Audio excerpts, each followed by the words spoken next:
What up, soul siblings? My name is Michael. Welcome to Misfit Tarot, the channel where you can come as you are and feel right at home because when no one fits in, everyone has a place.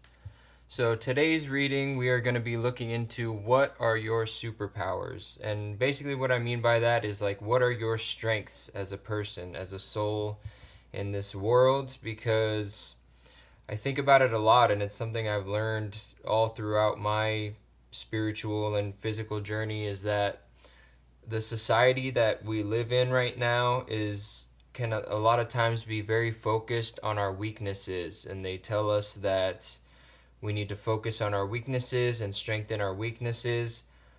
But really, I feel like that just serves to make us all average. Like it's trying to fit us into a box where we can all kind of be, you know, okay at something. But if you look out into the world and you see people, whatever it is, musicians, therapists, any job that you could possibly think of, people that play to their strengths are going to be the most successful. So that's why I chose these animals here for today's reading to help make your selection, because I looked at these and I thought, yeah, that makes a very strong connection to what I'm trying to go for here. All these animals, when it comes to different species, they have their own strengths. They have their own superpowers that make them adapted to surviving in their own way. For example, this penguin, it's a bird, but it doesn't fly. That is its superpower. And if somebody came and told them, hey, you're not a good bird or whatever, you're not a valid bird because you don't fly, you're not a real bird or something like that, then this penguin's going to spend its life trying to fly and do something that it's just not built for. So I think that ties in very well to this whole thing. It's what I'm trying to get out of this reading for us, is to see what is it about us that is a strength of ours that maybe people are telling us is a weakness, when really it is our superpower. And if we can play in more to that, then we will just be happier and more successful as we move through life. So as far as a general breakdown of this reading, first thing, we're just going to ask, what are your superpowers? We're going to pull out some oracle cards for that. And then after we get kind of a general energy from that, then we're going to take a little bit deeper dive with the tarot. As you can see, based off which group you pick, you're going to have a different tarot deck. And then after that, we're going to go to the inner child oracle and see how your inner child is contributing to your superpowers. And I'll get a little bit deeper into that as we actually get into it. After that, we're going into advice from your higher self specifically, because your higher self, is the version of you that knows its strengths, knows its superpowers, and really focuses on that and plays to that to live their highest purpose here on earth. And after that, we're going to do the spark magic matches, and then that's going to be it. So go ahead and make your guys' selection. We have group 1 here with the mystical Manga tarot and the penguin. Group 2 is going to be Britt's third eye tarot with the dolphin. And group 3 is going to be the Starchild tarot Akashic edition with the whale. So yeah, go ahead and make your selection, and I will see you guys at your reading. Later. What up, group 1? Welcome to your reading. If you guys chose the little penguin with the mystical Manga tarot, this is going to be your reading all about your superpowers. So let's go ahead and get right into it. If you guys don't know, I do shuffle everything on camera, so if you hate that, sorry about it, but that's what I like to do. But yeah, so we're gonna go right into it, since it does take a little bit of time, and I'm just gonna get a overall energy here, see what your spiritual team has to tell me about what is your superpower. So we're going to start here with the Mystic Misfit Oracle deck. Alright, there she blows. Soil. Okay. We're going to go into the Fantasma Oracle. Get a little more information.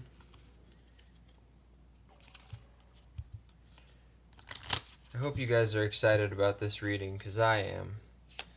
I really think this topic is very cool to think about and will be very illuminating for all of us. Because like I said, it's not something that mainstream society really keeps in mind enough, I think. I think a lot of times it tries to make us like the other, have us follow these guidelines. People try to sell you the secret recipe to success, but it's like we're all here living individual journeys. So what works for someone else just might not work for us. So let's go ahead and see. This is the Intuition Oracle now that we're looking at. Let's see, what is Group 1's Superpowers? Okay, I guess these two want to come out. Okay, so we'll start with this soil card here. Number 24 says, the soil is a conduit of both growth and decay. Eyes forward, rooted to the past and reaching to the skies, shall grow. Balance, forward, growth, duty, building. Very cool. All right, let's see the moon here. Moon says, embrace the duality of the situation. We may feel opposite emotions simultaneously. Use them to keep yourself whole and empathize with those around us. Okay. And then we have these two here from the Intuition Oracle. This one is the Spectrum. Number 51 says, I root out and reject prejudice in myself and others. This one is the Patient. It says, I can endure whatever twists and turns life brings to me. Okay, and I'm going to go ahead and read the passages for these two, because I think all of these decks that I have, they did a really great job of putting their own spin on it, but obviously all together this is going to paint its own story. But for the Spectrum card coming out here, it says, just as the spectrum appears to be emerging from the sea on her magic living tidal pool rock, humanity is still emerging out of the dark ages. While no seawater seems to be clinging to her, our culture has many negative traits clinging to it, including some that are hideously primitive, occurring in far too many places around the world. No one wants to be prejudged, the root of the word prejudice. Prejudice is an inaccurate, faulty, and ultimately dangerous tool of those too lazy, too frightened, or too unintelligent to wait until they have gotten to know the human being who they are, most often wrongly prejudging. Sorry, I read that kind of wrong, so I'm going to do that again. Prejudice is an inaccurate, faulty, and ultimately dangerous tool of those too lazy, too frightened, or too unintelligent to wait until they have gotten to know the human being whom they are most awfully wrongly prejudging. Those who allow their prejudices to infect their thoughts and actions do not realize the disservice they do to themselves, as well as the object of their prejudices. We must all do what we can to imagine what it is like to be the victim of prejudice and adjust our actions accordingly to avoid prejudicial behavior.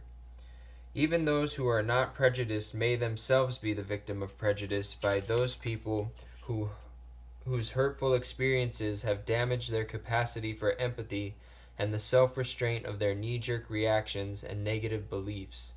We all have them, and the only thing we can do to mitigate the hurt they cause ourselves and others is to be aware of our prejudices and remember that we are all children on the spectrum of life. Okay, and sorry for my horrible reading today. I will say as my excuse that it is Mercury retrograde and I am a Gemini, so there's that for what it's worth. But I hope it's not too annoying for you guys to hear me reading like a child that's just learning. Okay, so now as far as the patient, we have it is very important for you to be both realistic and patient during the sustained effort needed to bring your goal into reality. Big things move slowly, and sometimes you just must be able to wait. Heed this lesson well, for when you are waiting, time seems to pass very slowly. There is goodness in things as they are. If you appreciate what is good about the status quo, you will find it easier to endure doing without the goal you seek until you finally so achieve it. It will also enable you to stay alert to opportunities you might otherwise miss. Patience is one of the most important yet difficult qualities to manifest properly. Endurance is a spiritual practice, and when practiced consciously as the learning and character building lesson it is, gives us time for valuable and much needed self-reflection. I am patient because I know the alternative is even more uncomfortable. To deny this truth is to invite things to change in an even more unpleasant way. Alright, so very cool energy starting off for you guys. So I will say that your superpowers coming out are basically you guys are here to move us into a better future, which is really cool because that's kind of what I was saying in the intro is that, when we focus on our strengths, we can really change the world in a positive way. And with this soil card coming out first, it talks about being rooted in the past yet also growing forward towards the future. So I think what that's telling me, mixed with what was coming out in the spectrum card here, was that the spectrum card was saying there's some really archaic and terrible things that our society and our world is clinging to from the past that is just really hurtful and is really making our world sick. I could go on and on about listing specifics of what those are, but obviously where we are right now, I think that there's a lot of things that are changing, as far as building a more sustainable world. There's a lot of things that happened at the turn of the 20th century that, we started getting really hooked on all this technology and, we invented machines and they've done a lot to advance us to where we are. But now we're starting to see that a lot of the things we've created are actually destroying our earth and destroying our people. And I think that you're somebody who really sees that, and you're somebody who really cares about that. And when this soil card talks about you are somebody who understands growth and decay. So I think, like I said, what you're here to do is take things from the past that are dead, that are old ways of thinking that we need to just throw out the window already. You are here to spread that message in some way. You are here to help us do that. And by doing that, you also can look into the future and see what we need to replace those things with. So one of your superpowers is, like I said, having this strong vision of what we need to let go of in this earth, and what's going to help move us, what's going to help us grow into a more sustainable future. And that comes with this moon card here as well. It talks about dualities. So I think what this is telling me, as far as one of your superpowers as well, is that you guys understand that not everybody is going to think the same, and even you on a day-to-day basis, you're not going to feel the same. And especially when you're working on changing the world, this is something that's very important to understand, because if you're constantly trying to make everyone in the world be one way, it's not going to happen. So I think actually one of your superpowers and your strengths is being able to focus on your strengths, but also recognizing your weaknesses and honoring those as well, and being able to full being able to feel the full spectrum of emotions that are within you. Like, there's obviously this part of you that's very, gung ho, very passionate about the future, that believes that we can have a brighter future, but that also can be fueled by anger, by frustration with the how our world is now, how our world has been in the past. So I think one of your superpowers is your ability to honor both the shadow aspects and the more accepted aspects of yourself. You're not one of these people that's going to fall into toxic positivity where you're just like, oh, everything is love and light, and don't be angry, don't feel frustration, just be accepting of everything and everyone. Like, that's not realistic. In reality, you are somebody who understands that, you know, these shadow aspects of ourselves, they're not just negative things like anger, frustration, all these feelings.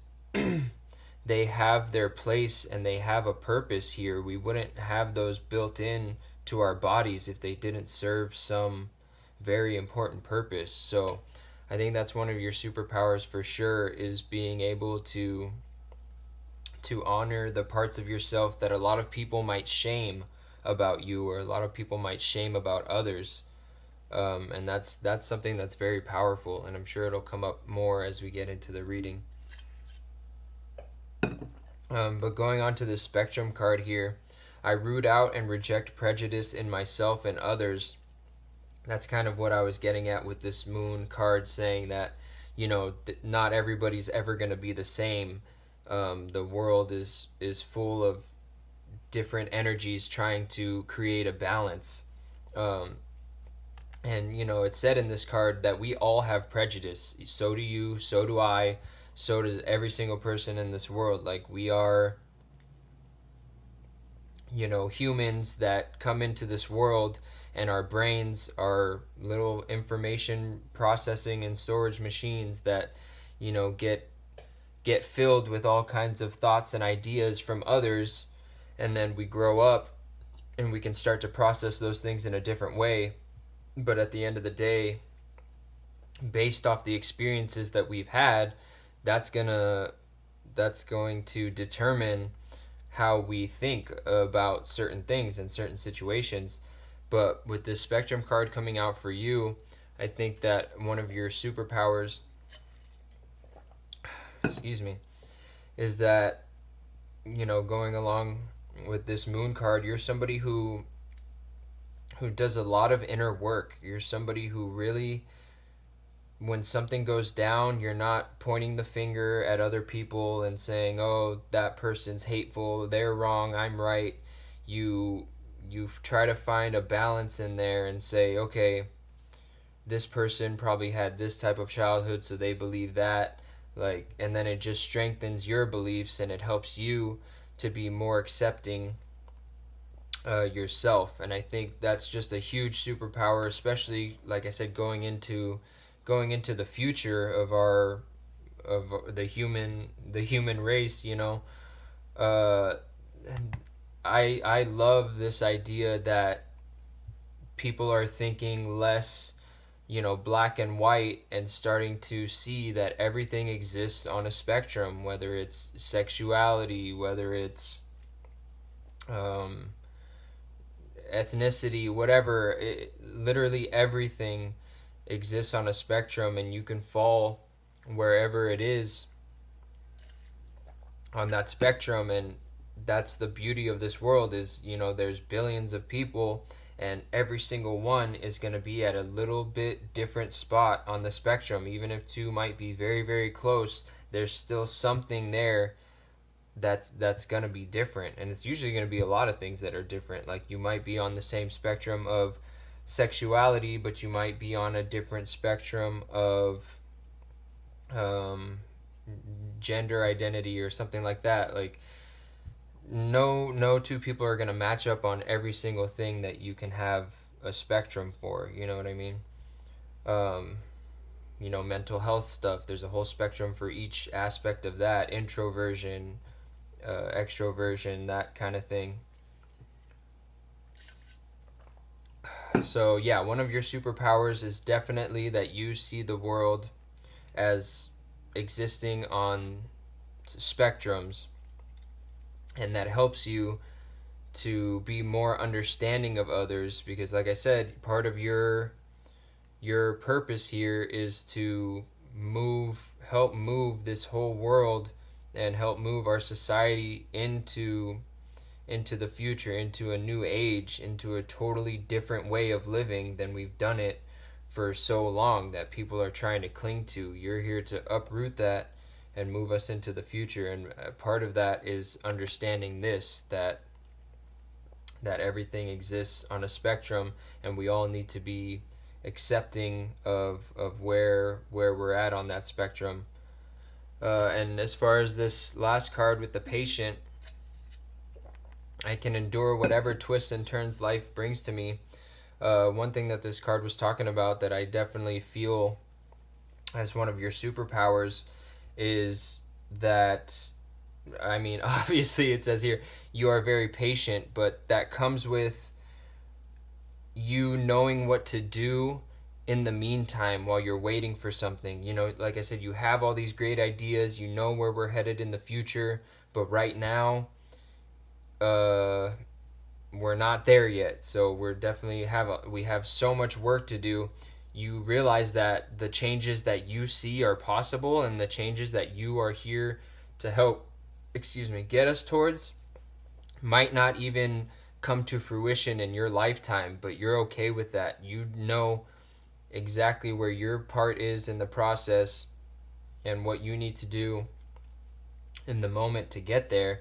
And in the meantime, you're not trying to rush things that are not yours to rush.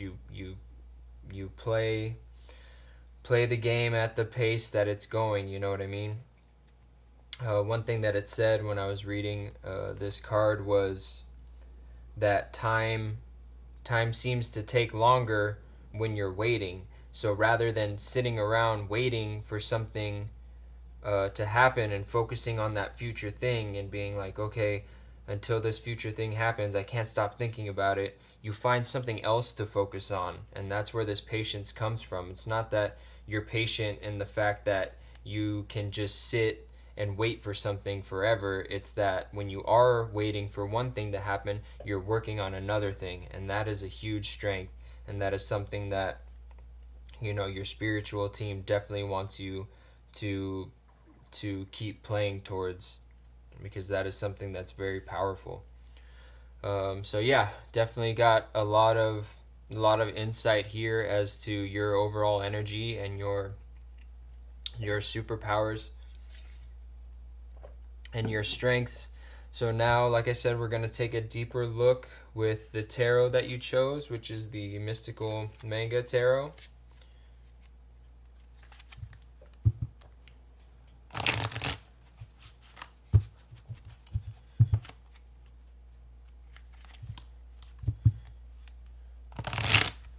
Basically, I'm just kind of leaving this open to see, as the cards come out, see what message is trying to come through there. I'm not really sure exactly what it's going to be, but I trust in your spiritual team to paint a picture of me.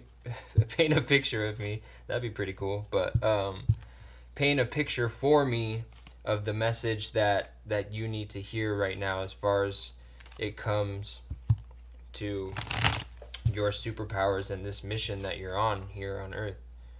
And I'm gonna go ahead and move your little penguin over here so that these can go up a little bit and give me some space. And let's go ahead and see. What else do you want to tell me about Group 1's superpowers? how they can use them. Okay, anything else? Anything else you want us to know?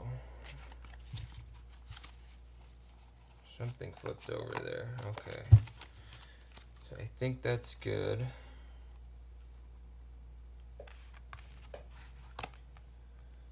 Okay, so we have the Devil, Knight of Wands in reverse, and Judgment. So 2 major arcana coming out upright. Definitely tells me or confirms the energy I felt that you guys are very powerful. I just get really powerful energy from you guys. I get, like I said, very evolved energy, very spiritually evolved, very evolved on this earth in your lifetime already, and you guys just have a very, very important purpose here. So let's see, we have Devil.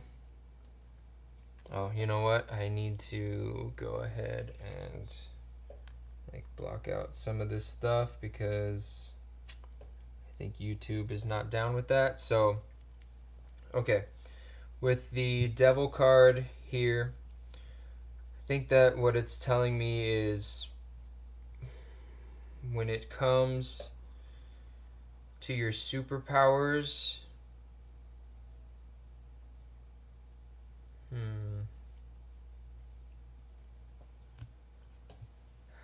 because the Devil can talk about like an unhealthy level of attachment to something, and I feel this one coming out kind of as like advice, saying that for one thing,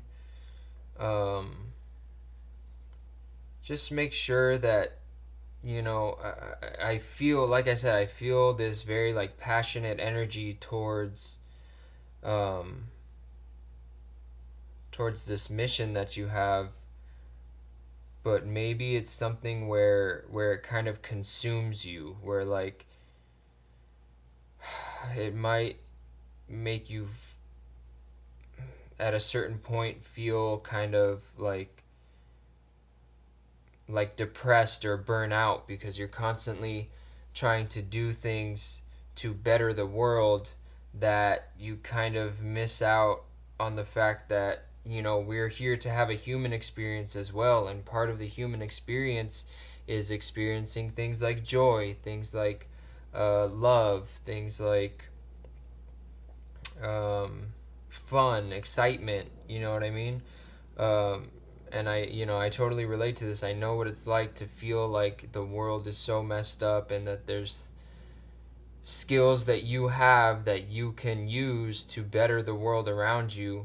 But I also do understand with this card coming out how, like I said, it can get to a level where it's kind of unhealthy. Like basically you start to maybe ignore your physical health. Maybe you're always on a mission and you're always trying to put in work, whether it's, you know, talking to people and giving advice to people, whether it's actually working on a business, or whether at your job you're putting in so many hours and hours. And like I said, you kind of lose sight of your physical health, your mental health.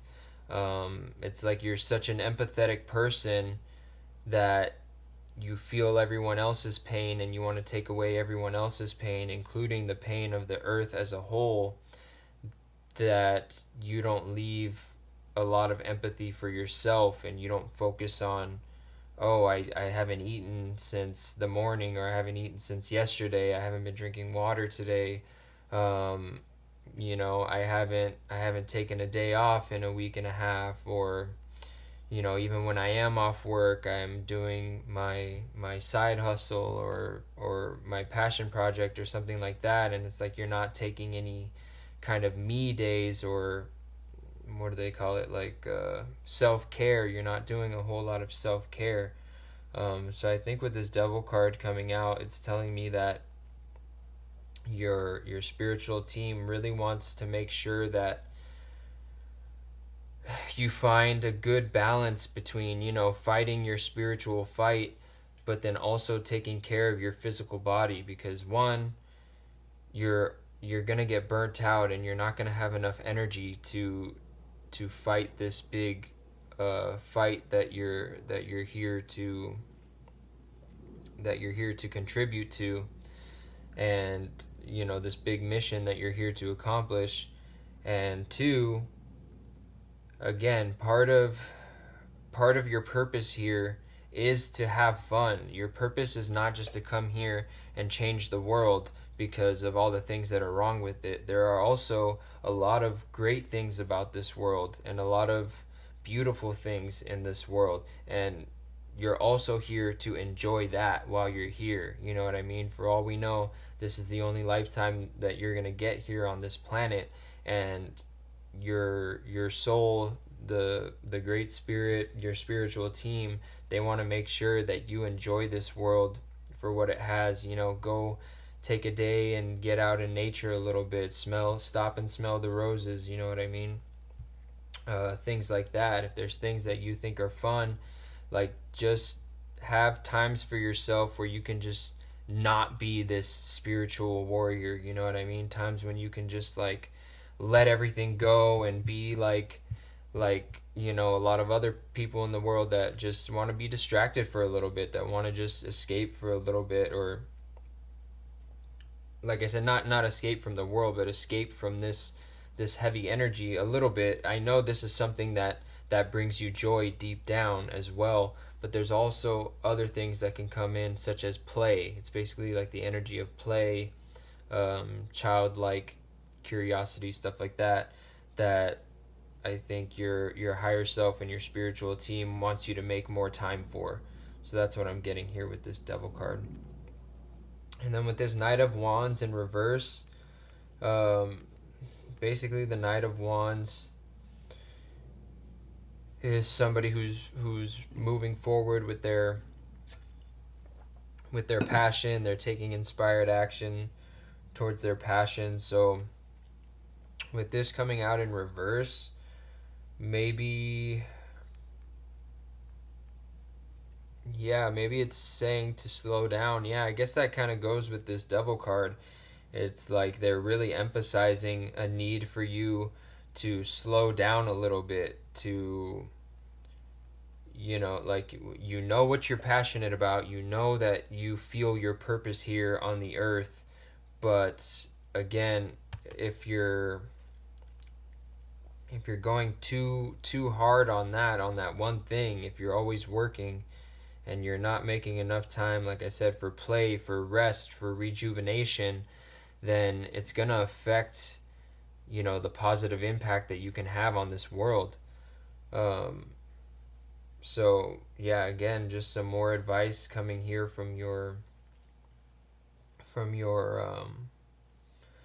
higher self and your spiritual team to slow down a little bit and to have a little bit more fun in life. So with this Judgment card,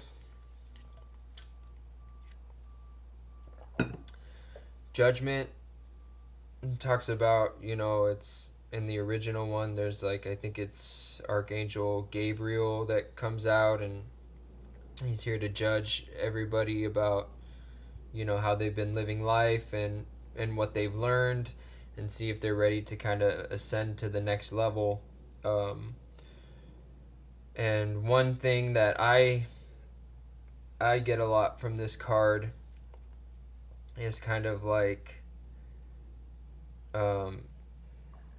seeing things in a totally different way that you didn't before. That's what I see as the Judgment, is like this ascension, where it's you've been living this certain life, and there's a certain world you're living in that you understand very well, and you've learned those lessons. You've been through struggles, you've been through trials and tribulations, and you've done that self-work. And then when Judgment time comes, then whoever the entity is, spirit, these archangels, whatever, they say, okay, I judge you as worthy or whatever. You've done the work up to this point. It's time to ascend to the next level. So I think, with this message here of finding a good balance between your passion and your purpose, and also your passion for yourself and for life in general, and taking care of yourself at the same time, and having fun with life, and not always being on a mission, but also just having times when you're not worried about fixing the world and saving the world, but you're just having fun. You're just enjoying this beautiful, wonderful world we live in, the people in it, you know. I think as you start to find that better balance, that's kind of the thing that's going to bring you an ascension. Once you find this good balance between work and play, and being on a mission, and just like being carefree, that's when you will ascend to the next level, and you will have more superpowers. Like, superpowers will be awakened to you that you didn't even know you had yet, and you will just be on a whole other level, as far as the effect that you can have on this world.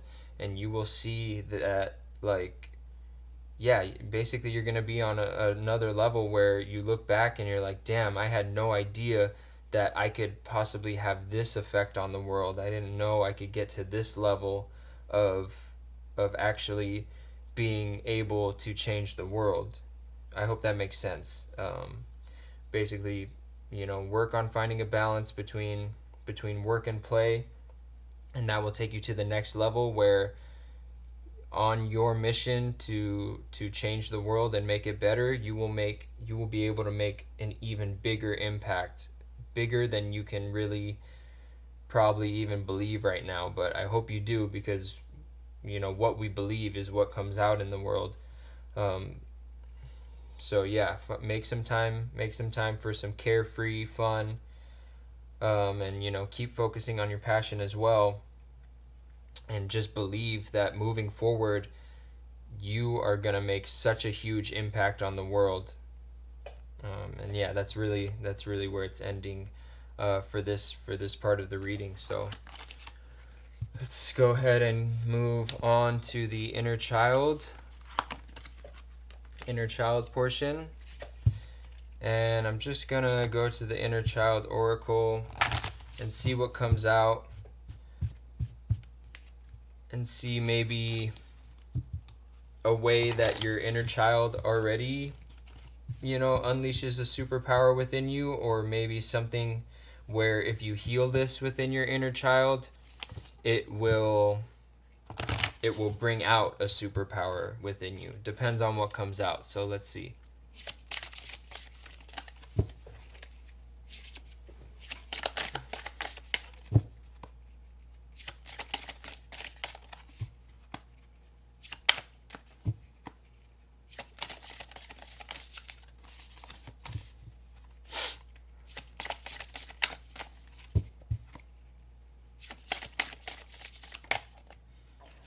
And I just want to say, with that last message of making sure that you guys get to a place where you believe that you can be this huge figure in the world as far as bringing change, one phrase that just popped in my head is believe then become. That's something that I've been realizing on my path lately, that is just so much more true than I ever realized at any other point in my life. But really, when you believe something first, that's how you can attract it into your life even faster. So now we have here the inner child card coming out is number 40, Nolan, with lies and secrecy in reverse. So let's see what this has to say.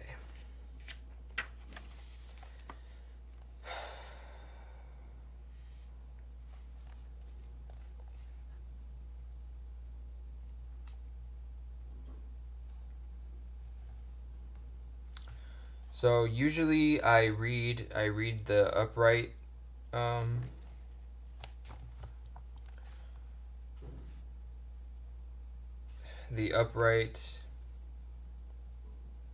version, and then the reversed kind of adds a little bit, but being that this is lies and secrecy, I know that the reversed meaning is kind of going to be a little bit opposite. No, you know what? Sorry. I'm going to read uh, both, but I just want you guys to be aware as I'm reading the upright kind of story for this card that it might not all resonate. So don't um, think that because you hear something that's not exactly your situation that this card is not relevant to you. It's going to be something where you got to kind of pick and choose the parts that are most calling out to you, and it'll make sense as I read it, but I just feel like that was a necessary kind of um, introduction that we needed before I go ahead and just read this. So yeah, just wait until after before you make your judgments and see what brings an intuitive hit as it gets read. And if you hear something and you're like, oh no, that's not me, then just let it fly and keep listening to the rest. My name is Nolan. I learned to survive and be seen by lying. My parents were always really busy and pushed me away. I started making stories to get attention, but soon my stories started to hurt other people. Now they are hurting me. I have pushed everyone away with my words. I don't even believe in myself anymore. If Nolan arrived in a reading, your inner child might be feeling they can't get the attention and support they crave and need without lying or exaggerating their worth. If you were ignored or not believed as a child, chances are you got creative with attention seeking. Oftentimes, storytelling and fibbing become coping mechanisms to draw people in and get the attention the child craves, even if it's negative attention. If you find yourself feeling inadequate, having imposter syndrome, or never feeling good enough, your inner child may have learned that their experience or beingness weren't enough. Allow yourself to see the ways in which you feel the need to exaggerate who you are or parts of your life to feel enough. So now I'm going to read the reversed meaning, which is this will most likely apply more directly to you. It says, when reversed, you may have been lied to as a child and are currently being triggered in your current life by someone with a silver tongue. So yeah, I think this card came up reversed because it's not that you guys are the ones that are attention seeking and lying and kind of trying to big up yourselves bigger than you are. But it's that when your inner child, when you were a child, you were lied to a lot and kind of told that what's going on around you isn't what it seems, even though as a child you were very intuitive and you could see things for how they are. So maybe you kind of like, maybe not on purpose, but just because you have such clear vision on things, you kind of called people out and that triggered them, and they would tell you like, oh no, that's not true, like I do this for this reason, not because of that. Or you know what I mean. Some, like, an example would be like if you saw somebody um, drinking or something, and you noticed that, and you're like, oh, why do you drink so much of that drink? Like as a kid, you see somebody drinking like a lot of beer or something, and you're like, oh, why are you always drinking beer? And they're like, oh, I don't drink that much. Like, I only drink on this amount, like, and they kind of throw stuff back at you to make you, as a kid, then you're like, oh shoot, maybe I'm wrong, maybe I'm just seeing things, maybe I thought that I saw them drinking more than they actually do, and then they kind of make you doubt yourself. um so yeah, that's the energy I'm getting from this. So as far as how this contributes to your superpower, your superpowers is, like I said, your superpowers are being able to see everything very clearly. You can see the future with this soil card. You can see things in the past that are hurting us as a society. You can see the good parts and the bad parts of life and of ourselves and of our emotions that, you know, that are here to help us in some way. You can see the spectrum, you can see the prejudice that other people have. You can see when it's time to wait. You can see ways to to keep yourself occupied while you're waiting. Like I said, just overall, you can see a better future, and you can see where things are wrong and where things need to be changed. And I think that this card is coming out because things have happened to you, and you've been treated in such a way to where, you know, when certain people come along and trigger this part of your inner child that's been lied to a lot and made you doubt yourself, that it brings back those feelings and it makes you confused and it makes you doubt yourself again. But this is definitely coming out to say that keep this in mind. Keep in mind that, you know, not everyone has the worst intentions. Sometimes people act very subconsciously, and sometimes they're not lying to you because they're trying to hurt you. Sometimes they're lying to you because they're lying to themselves, because they're trying to protect a part of themselves that isn't ready to face the truth. And I know that's very difficult, but I think if you guys can recognize that and be a little more discerning when you're interacting with people, and, you know, really think about your childhood and think about growing up, how many times you were actually right when people tried to make you feel like you're reading too much into something or you saw something wrong. You know what I mean?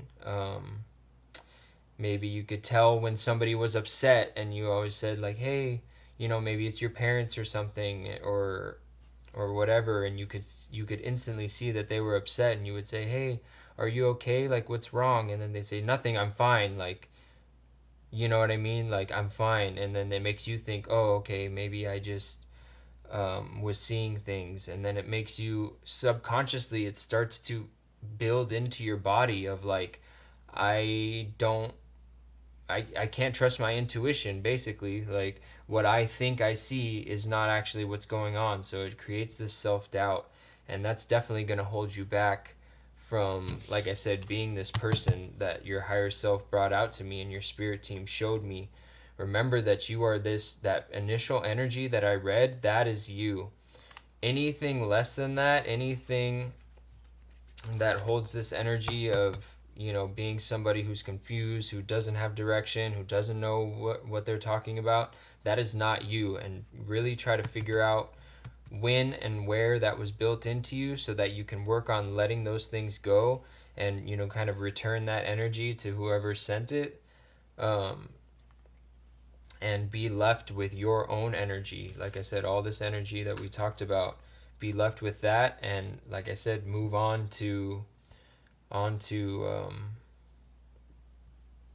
your next level of ascension that we were talking about with that Judgment card. So yeah, now moving on to advice. I'm just gonna look at the Believe in Your Own Magic Oracle deck to see just the final parting piece of advice that I'm going to specifically your higher self on this one, because like I said, your higher self is the version of you that knows their superpower, that stands in their power, that isn't affected by anyone else's lies and keeping secrets, or, you know what I mean, trying to protect their egos. It's just fully you, completely in your power, in your element. And we're going to see what they have to say to you kind of on the way out of this reading.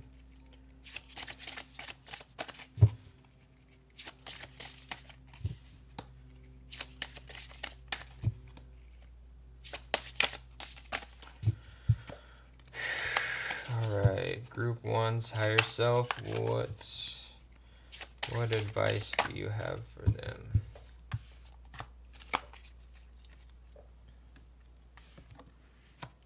Ooh, villain. You can always rewrite the story. So we have 38. Villain.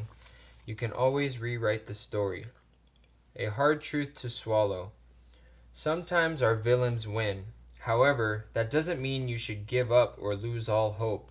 It just means that it's time to rewrite the story and keep going.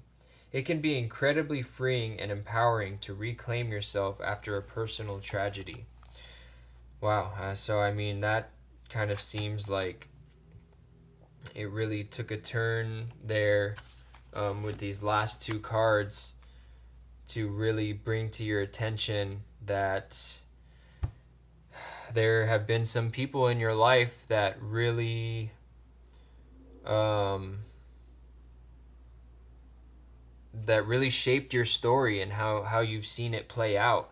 Like I said, up until this point, you've probably been seeing it, or maybe too recently. This might be something that you've recently started to realize, and your spirit team and your higher self is just coming in to confirm that you're right. This is what has been going on. That you have been, kind of programmed to believe that you can't trust your judgment, that you can't trust your intuition, and that kind of when you see something wrong, you're just reading too much into it or something like that.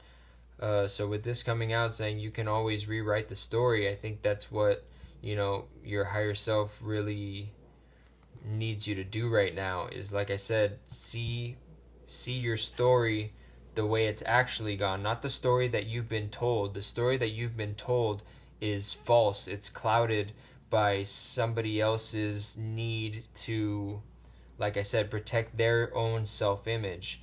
Now you can look back with the clear vision that you have and rewrite that story and say, oh, actually, all those times that I saw something going on and this person told me that I was wrong, that's not actually how it happened. It wasn't that I saw something that wasn't there. It was that I saw something that was there, and that person couldn't handle being seen in that light. So they told me, an innocent child, that I was wrong because it was more important for that person to avoid confronting their shadow side than to think about my experience as a child, and to think how their lies and secrecy were going to affect me moving forward into my adulthood. So yeah, very, very clear message there to really look back on your story and rewrite it based off how you see it, because life is subjective, and however you see your life, that is the truest way. You know what I mean? And like I said, it's one thing if you're that person that's seeing things in a way to protect their ego, and it's another thing to be you, like I said, who sees things for how they are. So I don't think you guys have to worry about being that other person that's lying and keeping secrets, to rewrite their story that way. It's more, like I said, you guys realizing that you have seen things exactly how they are, and it's time to rewrite the story and see exactly how on point your judgment, your judge of character and of situations, and your intuition has been actually throughout your whole life. So yeah, now we're gonna go with the Spark Magic matches. If you guys have not seen my channel, I always pull out a couple of these at the end, and they're just little suggestions of things that you guys can do. A lot of it is like self-care based. Some of it is kind of like therapy, exercise based. You'll see whichever ones come out here. But basically, you can choose one if you feel more called to one, or you can just listen to both and decide after you hear them which one seems like something you'd rather do, or you can do them both. A lot of them are very fun, or at least good things to do for personal growth, and a lot of them have self-care things on there as well. So let's just go ahead and get into it. I'm going to start with the first one. It says, create a daily ritual that reminds you of your magic.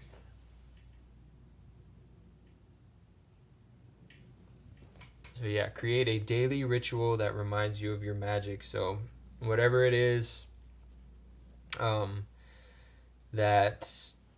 helps you guys feel more empowered.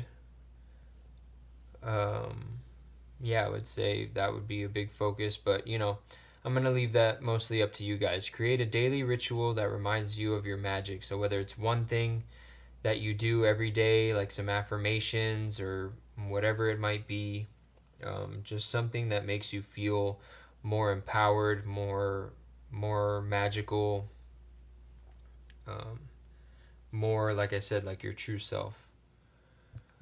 So this next one says, get rid of objects that make you feel weighed down.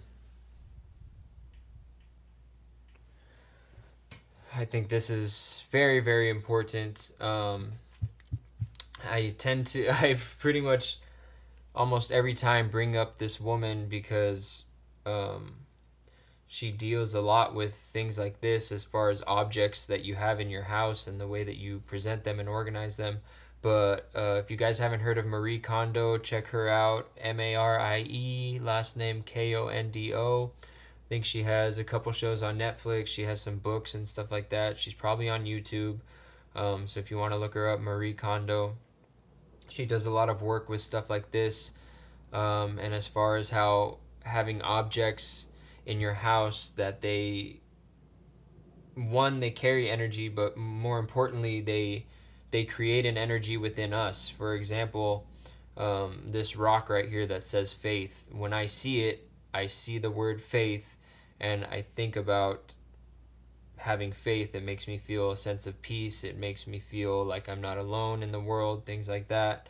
So when I see this object, it gives positivity to my life. It has a positive effect on my energy. If this rock said something like "you're ugly" or something like that, then that would definitely be an object that makes me feel weighed down. That would be an object where every time I see it, I feel terrible. You know what I mean? It gives me negative energy within myself. So obviously it's not going to be that black and white. I don't think anybody has anything in their house, I hope not, that says that you're ugly. But basically, if you have objects in your house that when you see it, it gives you like a bad memory or a bad feeling, any type of bad energy, like get rid of that. Even if you're not ready to get rid of it completely, like get it somewhere where you're not going to be looking at it every day and it's not going to be giving you that energy. So really good suggestion there. And I think that is all I have for you guys, Group 1. So thank you so much for sharing your energy with me. You guys are amazing. I really felt like I was, like I said, talking to somebody who's going to change the world. So I'm sure I'll be hearing of you guys as you progress through your journey in the future, if I have not already. And if you guys enjoyed this reading, please let me and others know by hitting that thumbs up. If there are any messages that you have for me or anyone else in this community, please express those down in the comments. And if you would like to see my channel continue and grow, then please show your support by subscribing to my channel and telling any of your friends that might be into spiritual shit. Thank you so much again. I'm sending you all lots of peace and love. And until next time, later. What up, Group 2? Welcome, welcome. If you guys chose the Britt's Third Eye Tarot and the little dolphin, this is going to be your reading on your superpowers. So go ahead and put this tarot aside for a second. Put this little guy up here. And let's go ahead and get into it. So like I said in the intro, we're going to be starting with just an overall energy of what your guys' superpowers are. I'm going to be asking your whole spirit team here what they want me to know and what they want you to know as far as your superpowers. So we're going to start here with the Misfit Oracle. See what comes out here, what kind of energy, what kind of superpower. And yeah, I've been explaining as we get into my readings that I do shuffle everything on camera just because I like that feeling. It's something that I enjoy. Not that I don't enjoy readings where they pre-shuffle, but I just really like to see the magic of how these cards come out together and seeing that it's, or what, well, it seems random, but it's not random. No such thing as coincidence in my book, but yeah, all that to pretty much kind of fill this time as I'm... Okay, so those two were definitely flipped over. Yeah, just to say that if you guys don't like to see shuffling on camera, sorry about that, but that is just how I like to do it. Adds to the magic for me, so Moving on, we got the star from the Mystic Misfit Oracle. So let's see what that has to say. The star can shine the brightest but quickly burn out for a period of renewal. Renew, inspiration, serenity, hope, vulnerability. Very cool energy there. Okay, death. Seems like it's probably gonna tie right in with that. Death. Take joy in a recent or upcoming ending. Hard as it is to find the right ending, we can still find healthy ways to process them. Okay. And then as far as these intuition oracles, we have the experimenter and the traumatized. Don't worry, remember we're asking about superpowers here, so don't get scared of that one. So the experimenter, number 23. Affirmation is, I am strong and secure enough to experiment as I see fit. Alright, so we have here, to make the most of the energies operating in your life now, you have to ensure that you are willing to come up with new and different ways of doing things. Now is a time for exposing yourself and others to unusual viewpoints and theories, and maybe even unusual experiences too. Think, say, and do what you want without fear of embarrassment, contradiction, or rocking the boat. Avoid censoring yourself or others, and be especially careful of those who would like to censor you, for now is the time when you simply must stir things up a bit. Most of our lives are spent trying to build things up and to make them last. However, there comes a time when the old ways of doing things become counterproductive. Sometimes instability can lead to inventiveness. Prepare for a time of extremes and expect the unexpected. Be aware that what seems like an accident, mistake, or failure may be a short-lived opportunity for achieving the love you want by an unusual route. Very cool. So yeah, definitely painting a very strong picture here with everything together. I'm interested to see how this traumatized is going to fit into all that. Alright. Just get a drink of water. To get well, we must know we are sick, especially in the case of trauma. A major problem is that the experiences that most affect us are all too often buried in our consciousness, or, if acknowledged, are minimized in their ability to affect us now. No one wants to admit that they are not able to live up to the level of stoicism and strength that was portrayed in the idealized literature and dramatizations of the past. Human beings were most likely no better able to deal with traumas in the past than we are today.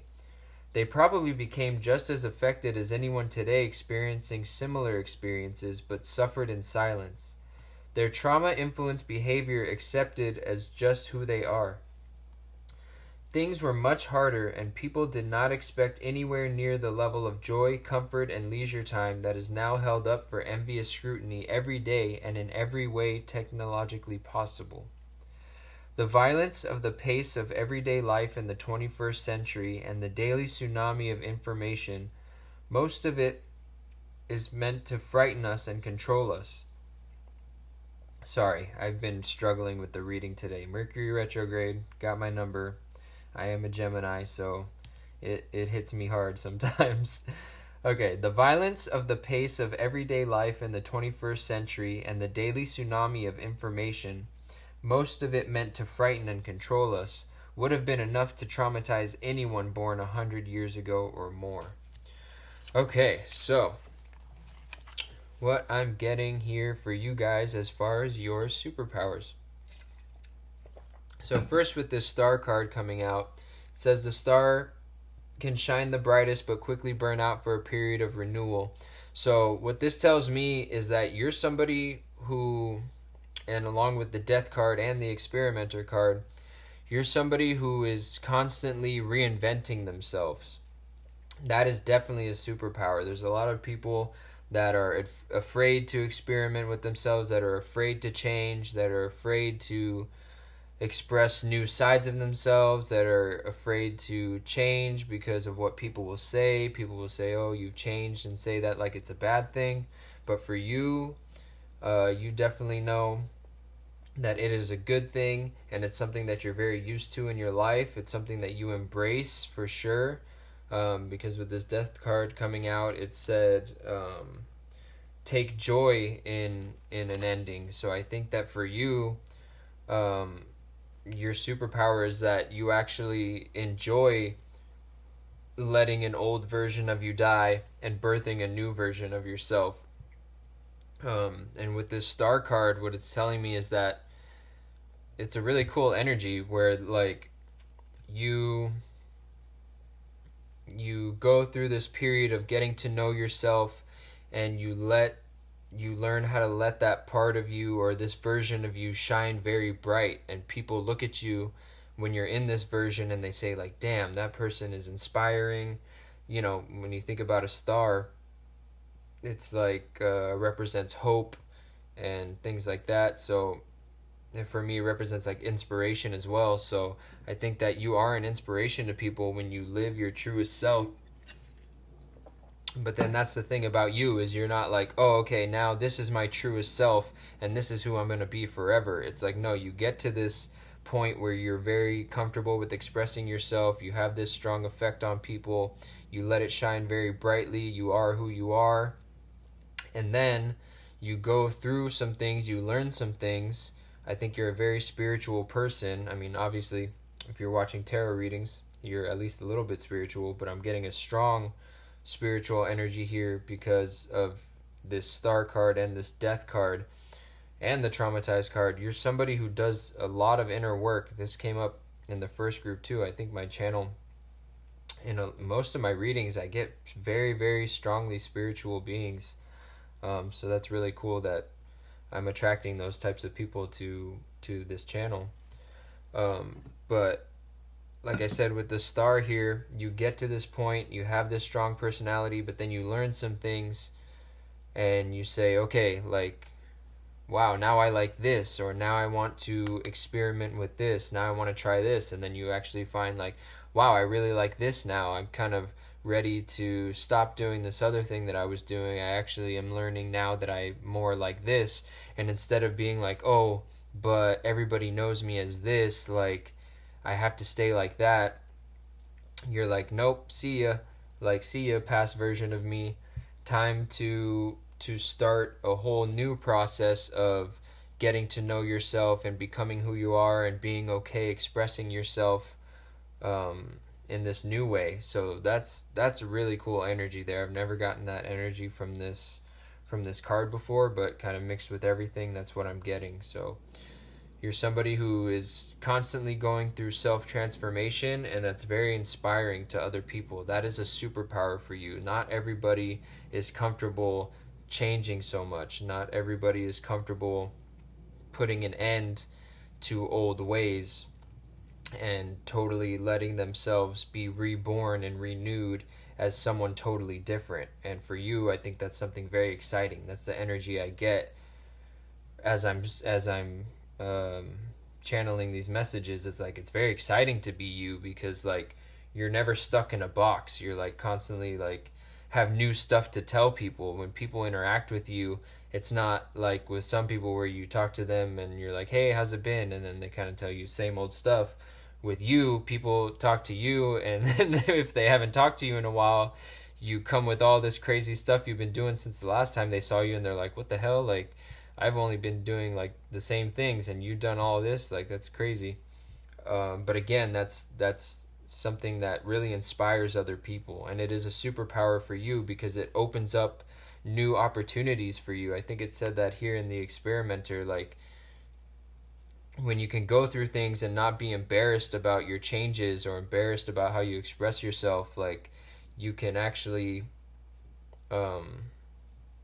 take what might be seen as a failure. That's what it said. It said you can see something as a failure if you're like, oh, I used to like this, or I tried my hand at this and I was really into this for a while, but now I'm changing. Like, for example, say you're like really into music for a little bit and you're telling everybody like, oh, I love music, I'm learning all this about music, I'm really passionate about music, I'm gonna start going that route.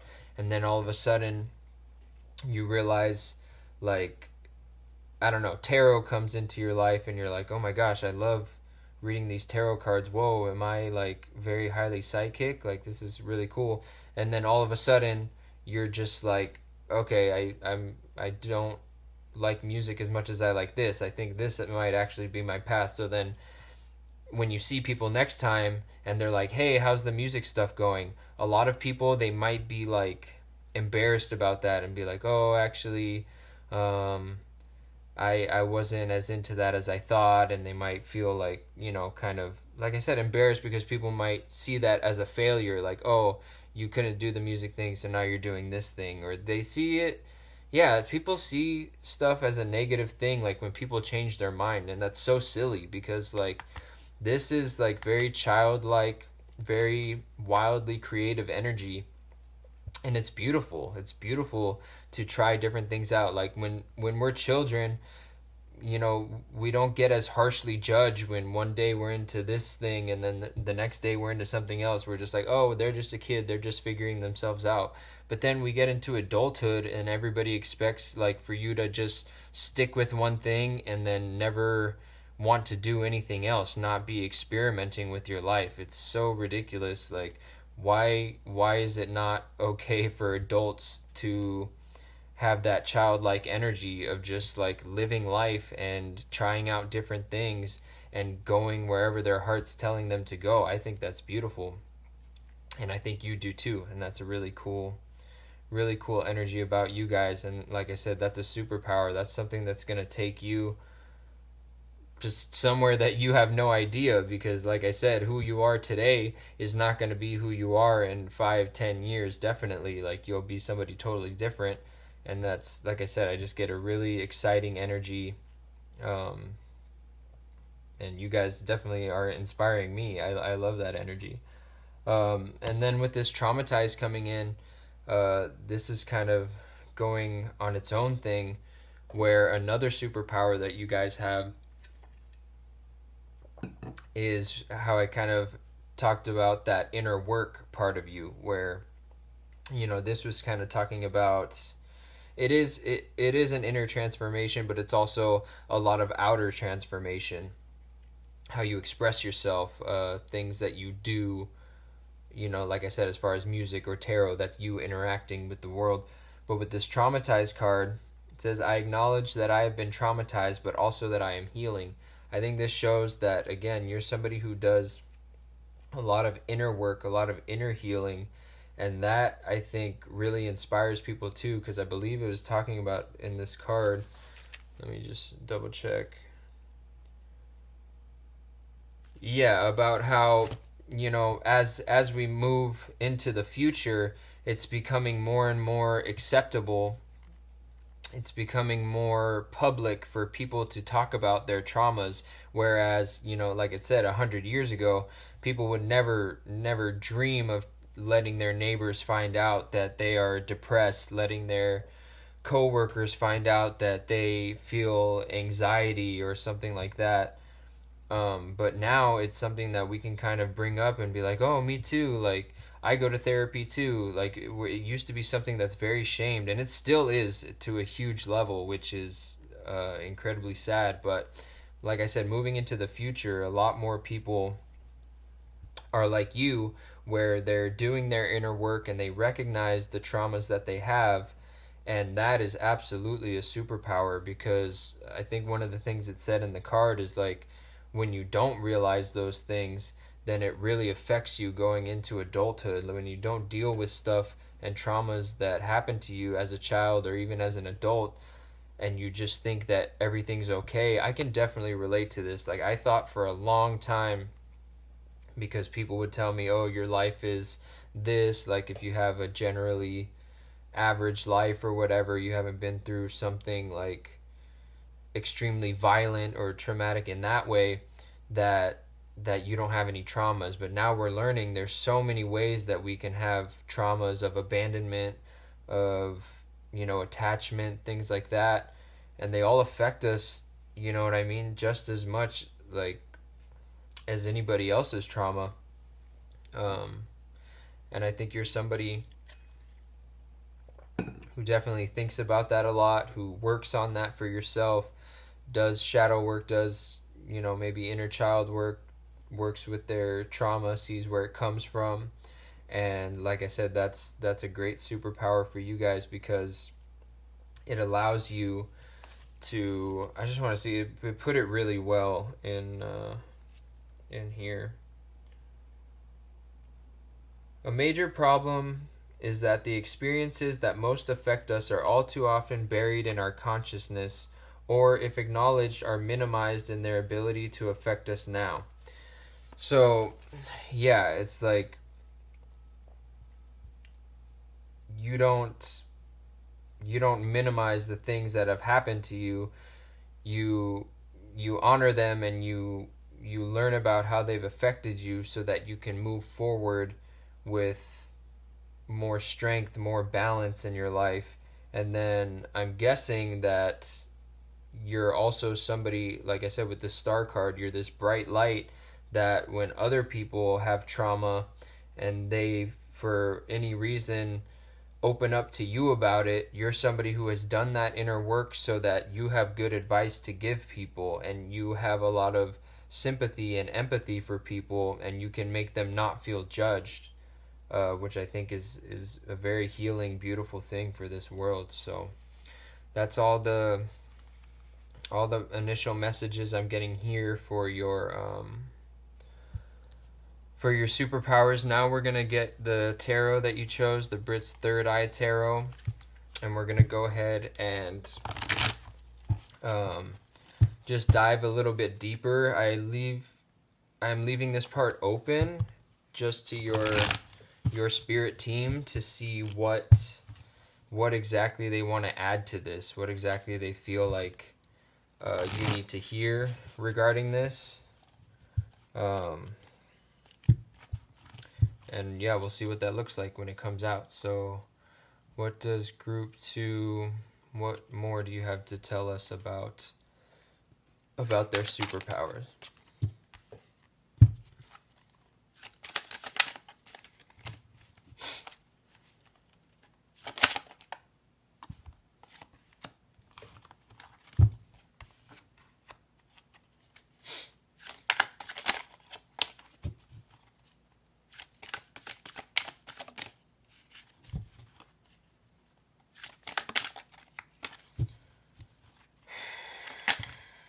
That's way too many.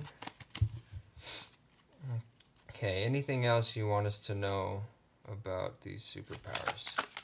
Okay, there it is. Okay. So, we have Page of Swords in reverse, Strength in reverse, and Ace of Swords in reverse. And don't worry, reverse doesn't mean bad. But let's see what your spirit team is trying to tell me here. Page of Swords talks about new ways of communicating, new ideas.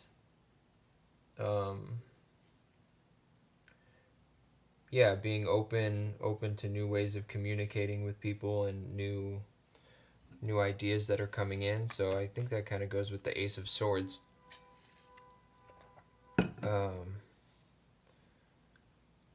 Let's see, experimenting. So I think what this is kind of laying out for me is that, so you're experimenting with something, you're working with trauma, you have the Star, death, something's ending. So yeah, I just think when it comes to your superpowers, this Page of Swords is pretty much going with this experimenter card, where, like I said, you're not afraid to try new things. Ah, I see. Okay, so yeah, I am getting more messages now. The experimenter had talked about basically, like I said, at some point maybe holding back from expressing things to people. So with this Page of Swords coming out in reverse here, I think maybe it's telling me that there's some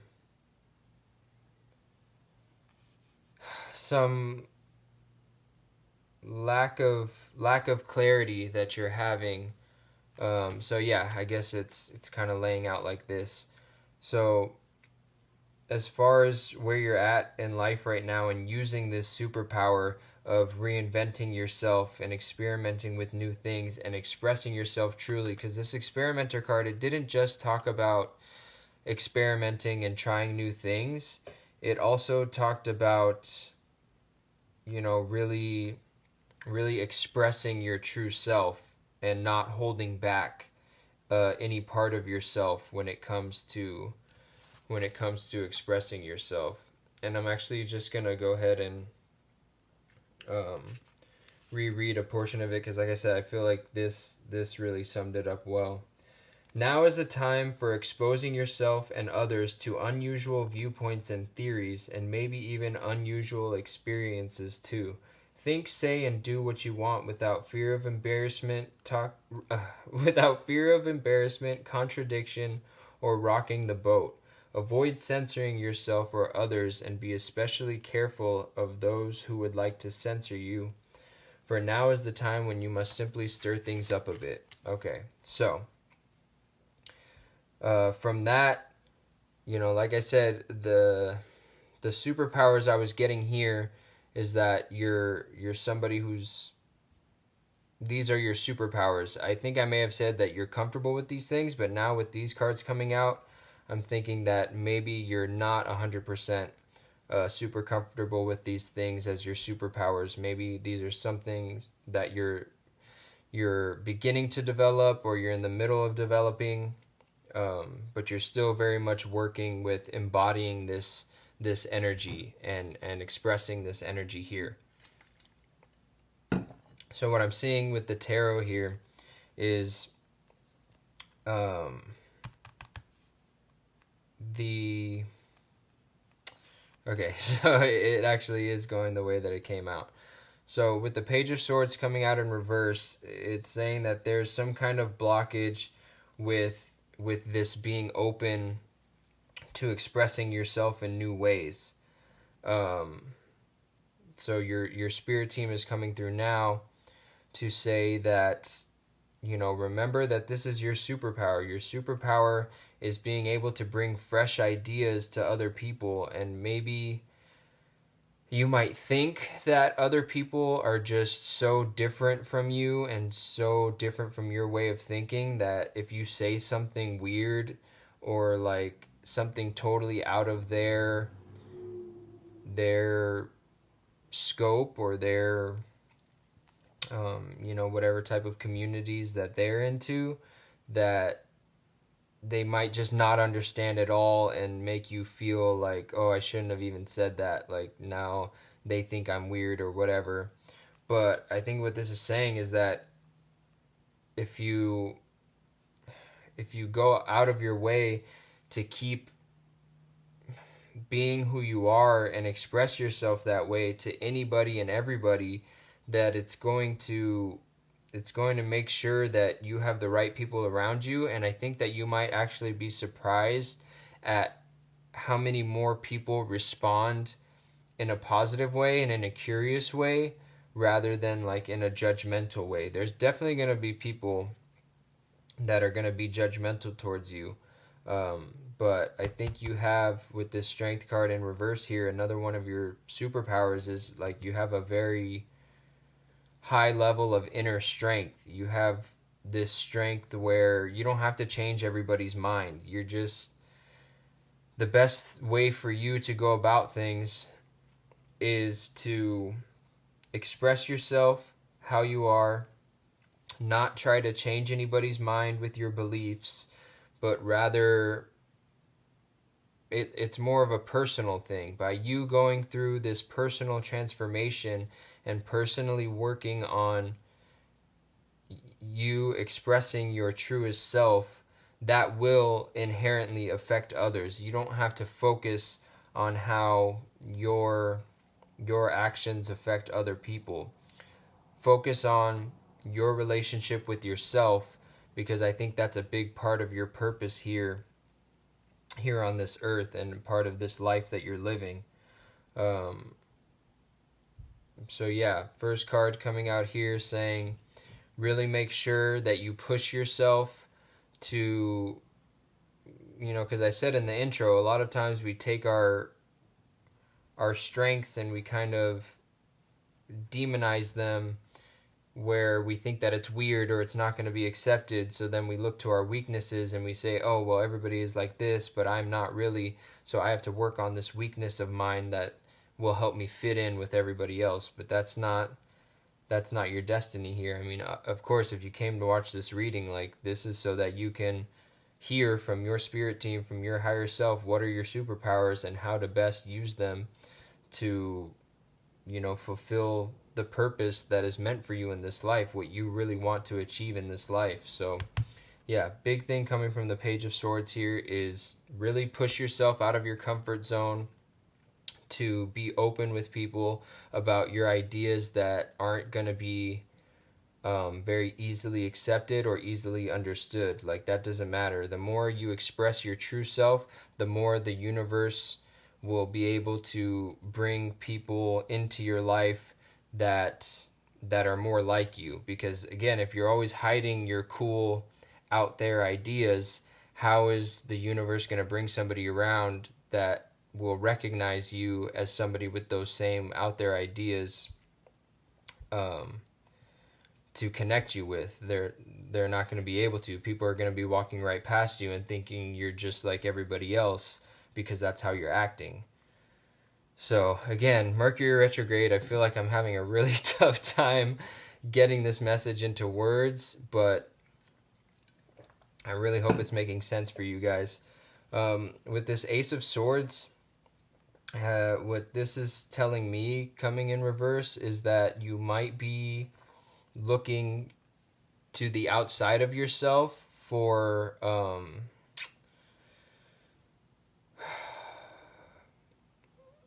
mental clarity, essentially. And this is really a message for you guys to follow your intuition more. You guys do a lot of inner work. Like I said, you guys are very meant to be going through lots of changes in your life, and handling that very well. And you guys just have a very, very strong intuition, but for whatever the reason is, you guys don't trust it so much. Maybe it'll come out in the next section when we look at the inner child card. But yeah, basically this Ace of Swords in reverse is coming with the message of you guys need to trust your intuition more. Whatever answers that you're looking for from life are already within you. And the more that you kind of go inward, and when you're worried about a choice, like, I totally know how this is. Like, sometimes you really are feeling hella confused about something, so you go and you watch a tarot reading. You're like, okay, this will make sense of it. But really, the tarot reading is only going to get you closer. The very last step is for you to make the decision. The tarot reader is never going to give, or the tarot reading is never going to give you exactly the answer you're looking for. It will get you closer. It will help you sort through the confusion that you have, but at the very end of that process, you are the one who needs to make that decision. And you can't do that unless you get to a place where you trust yourself and you say, okay, because you could just take certain things from a tarot reading and be like, oh, well, they said this, so that means I'm supposed to do that. But then if you make your choice like that, then later, if it doesn't work out, then you're likely to be like, oh, damn it, like, um, I shouldn't have listened to that, or they were wrong, or something like that. And it's just going to leave you more confused. But if you can get down to your intuition, no matter what choice you make, as long as you make it from your own intuition, then whether it works out or not, then at least you will still be able to feel like you didn't make the wrong choice. You'll be like, you know what? I made the choice. I made what I felt in my heart and I went with it. Okay, maybe it didn't work out.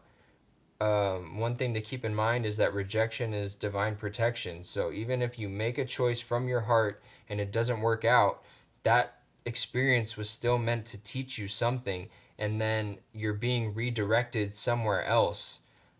And that lesson is going to help you go in a different direction.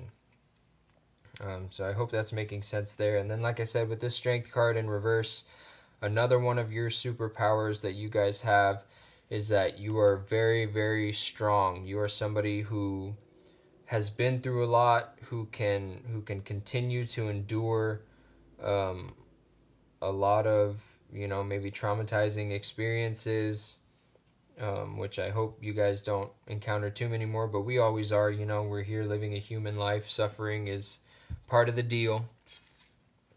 But just remember that one of your superpowers is that you are incredibly strong, and you have this incredibly quiet strength where it's not that you're boasting around, overpowering other people. It's that when something happens to you, you get through it and you grow from it. That is a very gentle and a very special kind of strength.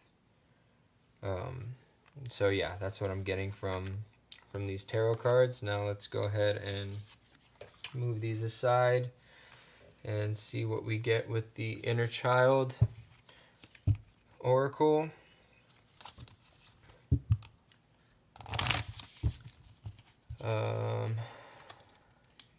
Yeah, so this is basically going to be either something that needs to be healed with your inner child so that you can better access and use these superpowers to your advantage, or it's something about your inner child that is another superpower of yours. So we'll see what comes out. All right. 43, Catherine with Rage.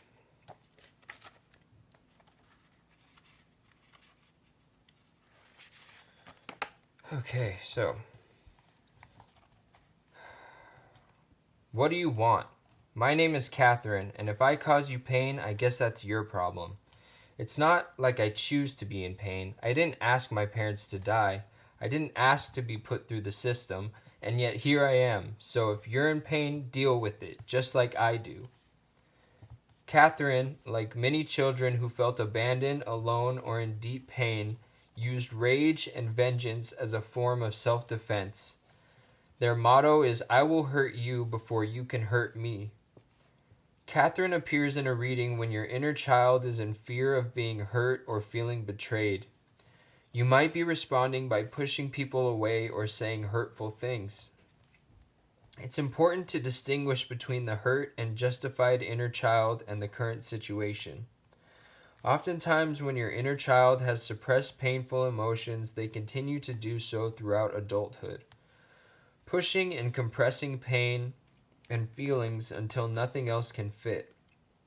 And when they are full, even the smallest upset can trigger an explosion, releasing all the pent-up anger onto whoever is present. If you find yourself working with inner rage, it's important to allow your inner child to feel validated in their feelings and create a way to express them. Rage rooms, physical exercise, and screaming into a pillow can help with the release process. Okay, and the mantra for Catherine is, I can be open to my rage and still find a ground.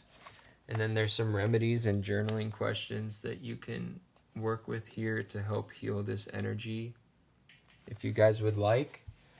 But yeah, man, I definitely am getting a much stronger picture now of this energy here, and why maybe you guys don't embody your superpowers as much is because, like I said, I could sense, I mean, the traumatized card, this rage card, telling that story of Catherine got me very emotional, and this inner strength that you guys have, I think all very much ties together. It's very obvious that you guys have been through a lot, and it's been very painful, and life has probably not been very fair to you, and I'm sorry about that, but I can tell you without a doubt that you are meant for amazing things in this world. You are an amazing person,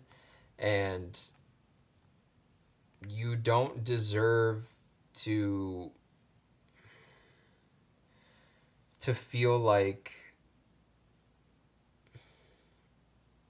anything about you is not acceptable. We all feel angry. We all feel frustrated with life, and that's okay. If anybody's making you feel like you have to hide that part of yourself, then like the book was talking about for this card, the more you push that down and you try to suppress it and act like it's not there, the more that it just comes out in this explosive way.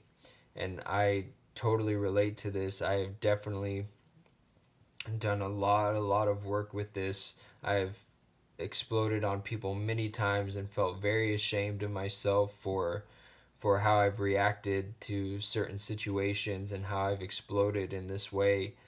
And I think this is coming out because your higher self sees who you truly are. They know you're not just this angry person. Like it said, Catherine was like, it's not like I choose to be in pain. It's not like I chose to have this unfair life. Um, but that's just how it is. But I think that the more that you can take some time to, like it said, find ways to express your rage and just let it out, and really know that like you're justified in feeling that rage. You're not just like this person that is this angry person. You are somebody who is just like everybody else. They're just a normal, beautiful soul that was put through some shit, and now they have, traumas that they have to deal with. So again, like, find ways to, when you're feeling angry, find a safe space where you can express that rage and let it out, so that it doesn't get bottled up and it doesn't get pushed down and it doesn't all explode at a later time when something else sets you off.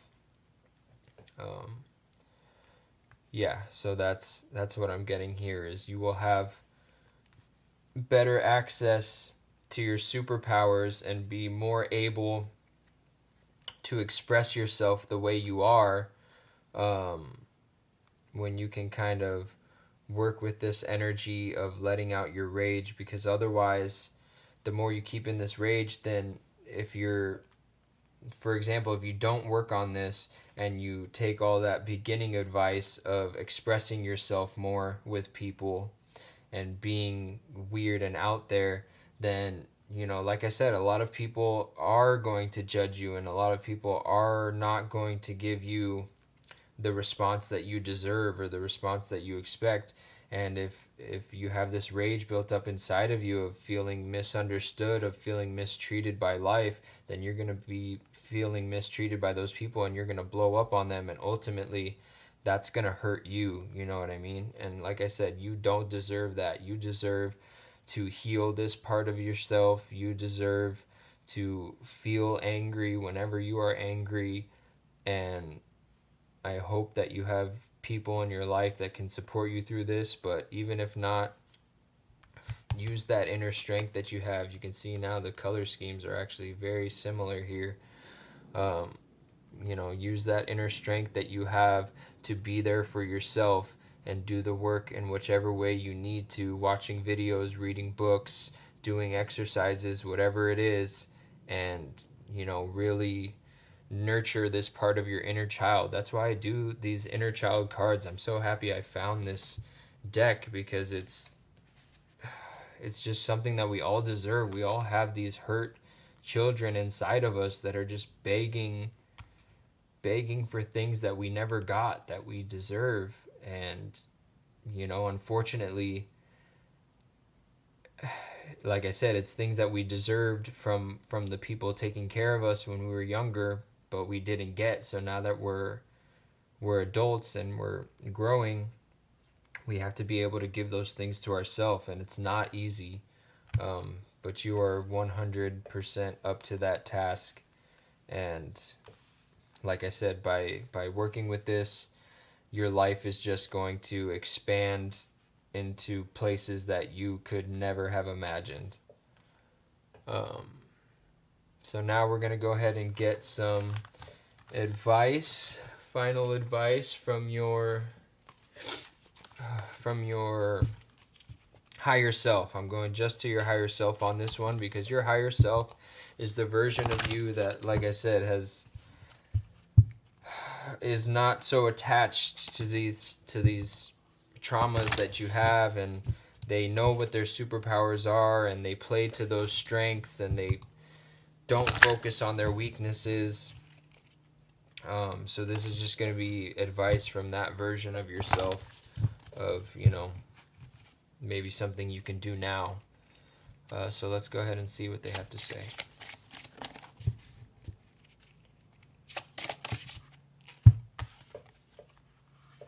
Clover, release your guilt. So yeah, that makes sense. Like I said, having been somebody who has dealt with this for years and years and years, and pretty much my whole life, I understand the guilt that comes from having these explosions and feeling so angry and resentful towards life in general. It's not easy. But let's see what the book has to say about this one. You've been carrying the burden of guilt on your shoulders for far too long. It's now negatively impacting all facets of your life and making it impossible to function. You've come to a crossroads where you need to choose a direction. Go ahead and make your reparations, or release yourself from the cage you've built around yourself. Hint: sometimes the first road leads back around to the second. Okay. So yeah, I think definitely for you guys, it's going to be the second road, where you release yourself from the cage that you built around yourself. I don't think you have to apologize to anybody. I mean, maybe you do. Maybe there's people that you've exploded on, and I would hope that you apologize in the moment to these people. I'm not saying you have to go back and think of every time that you got angry with somebody and go back and apologize to them. That's not necessary. But I think, like I said, more the message coming through is release yourself from the cage you've built around yourself. I think, like I said, the energy that came through with both of these is that, we get angry and we're justified in that anger, but we don't see it that way, because people always told us, if you're angry, then that's wrong. You shouldn't be angry. That's not right. That's not normal. But it's like I said, every single person on this earth gets angry. Why do we act like it's not okay to get angry? Everybody gets angry, but it's when we tell people to repress that and to never let that out in a healthy way, and we don't teach our children how to express their anger in a healthy way, because us as parents never learned it. Like, it's just this terrible cycle where we carry this guilt for being human. It's insane. Like, it's literally a human thing, just as much as breathing, just as much as sneezing. Like, are you gonna shame somebody? Or like just as much as being happy? Like, and we do shame people for being happy sometimes. It's terrible. And I think that you are somebody who's here because, like I said, with this inner strength you have, you are meant to break this cycle in your family and just in your life in general. You deserve to break this cycle of being told that it's not okay to be angry, and that you need to just push it down and never express your anger, because when you express your anger, that makes you somehow less than as a person. Like, no, it just makes you a person. Like, so yeah, your final advice here from your higher self is really work on expressing your anger in healthy ways, getting it out, and releasing any guilt that you have for being angry. Like, it's okay to be angry. You don't need to feel guilty about being angry. You are justified in being angry. There's a reason you're angry. You should be angry. You know what I mean? Excuse me. But yeah, that's basically what the second half of this reading became about for you there. And now we're just going to finish it off with the Spark Magic matches. I lay out 2 here, and you can either choose one, whichever one's calling to you, or you can listen to both and just end up going with whichever one sounds better to you, or if they both sound like things you want to do, go ahead and do both. So yeah, I'm just going to go ahead and read these. This one says, "Make a wish, then light a small candle and let it burn down."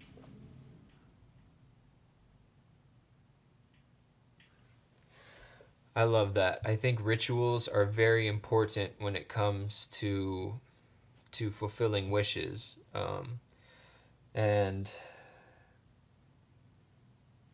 yeah, I'm not gonna make any suggestions as to what your wish should be. I think you'll be able to figure out, what you're really wishing for in your life. But I would say like, you might to this point be like, I wish I wasn't so angry, but it's like a more productive thing would be like, I wish that this world was more open and accepting of being angry, because it's just a normal human emotion, you know what I mean? So I would just say, yeah, don't wish that you were different, or that there's, don't think that there's anything wrong with you. But make a wish that's going to bring you more happiness, that's going to make you feel more accepted, things like that. So this says, visualize the earth absorbing any negativity and filling you with light.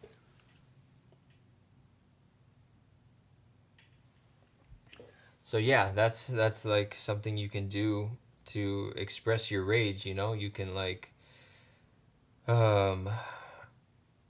like I said, you can scream into your pillow and let out your rage that way. Really get that like intense part of it out, and then when you let yourself feel that, maybe, go outside and put your feet on the grass or something like that, and just imagine like all that negativity, all that anger that you're feeling, just imagining that the earth loves you and the earth wants to take that energy away from you, and that at the same time they're filling you with light, and they're filling you with joy and happiness that you deserve. Another thing I can think is, like, other than visualizing the earth absorbing things like that, I think one thing that helps is thinking about water. Like, even if you're in the shower, like, yeah, shower is a great place to have like a really good angry cry. You know what I mean? Sometimes rage doesn't express itself as yelling, as screaming. Sometimes it expresses itself as just breaking down and crying, because you're just so upset that that's all you can do. You just feel so beaten down by whatever it is, like you just cry. So it's nice if you can get in the shower, let the tears fall, let all that rage come out of you. That's how I think about tears, is like, it's the stuff that wants to get out. That's how it's getting out, through this water from your eyes. You know what I mean? And then just imagine all the water that's coming on you from the shower, and just sending that down the drain and sending that out away from your body. So that's all I have for your reading today, Group 2. Thank you so much for watching. Thank you so much for sharing your energy with me. Actually, one thing I am noticing now with this dolphin is that dolphins are very much animals that like to play. So, I think if you guys chose this, I think that part of your soul is really, really wanting to have more fun and be more playful. You know what I mean? So I really wish that for you guys. You really deserve it. Um, but yes, if you enjoyed this reading, please let me and others know by hitting that thumbs up. If there are any messages you have for me or anyone else in this community, please express those down in the comments. And if you would like to see my channel continue and grow, then please show your support by subscribing to this channel and telling any of your friends that might be into spiritual shit. Thank you guys again. Thank you so, so much. I'm sending you so much peace, so much love, so much healing energy. I really, really love you guys and wish the best for you. And until next time, later. What up, Group 3? Welcome, welcome. If you chose the Starchild Akashic Tarot and the cute little whale, then this is going to be your reading all about what your superpowers are. So I'm going to put the tarot aside and we are going to get started with the... Sorry, I forgot to... No, my window is closed. It was just a really loud truck horn. We're going to start with the Mystic Misfit Oracle and my two other Oracle decks that I have here to get an overall energy, see what your spirit team wants to tell me as far as your superpowers are concerned. So let's get into it. Okay, we've got the Witch. We have the Fantasma Oracle now. We're gonna see what this has to tell us. And I have been explaining recently that I do all my shuffling on camera, so if you're not a fan of that, sorry. But that is how I'm probably going to do it forever and ever, because I just enjoy the magic of being able to see the cards shuffled and watch them fly out and then see the picture that gets painted. I'm going to see if one more wants to come out then. No, okay, that was the one.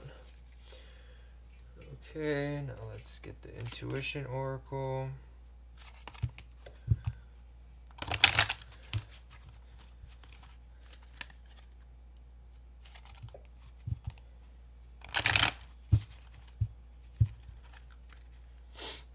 Okay, so superpower.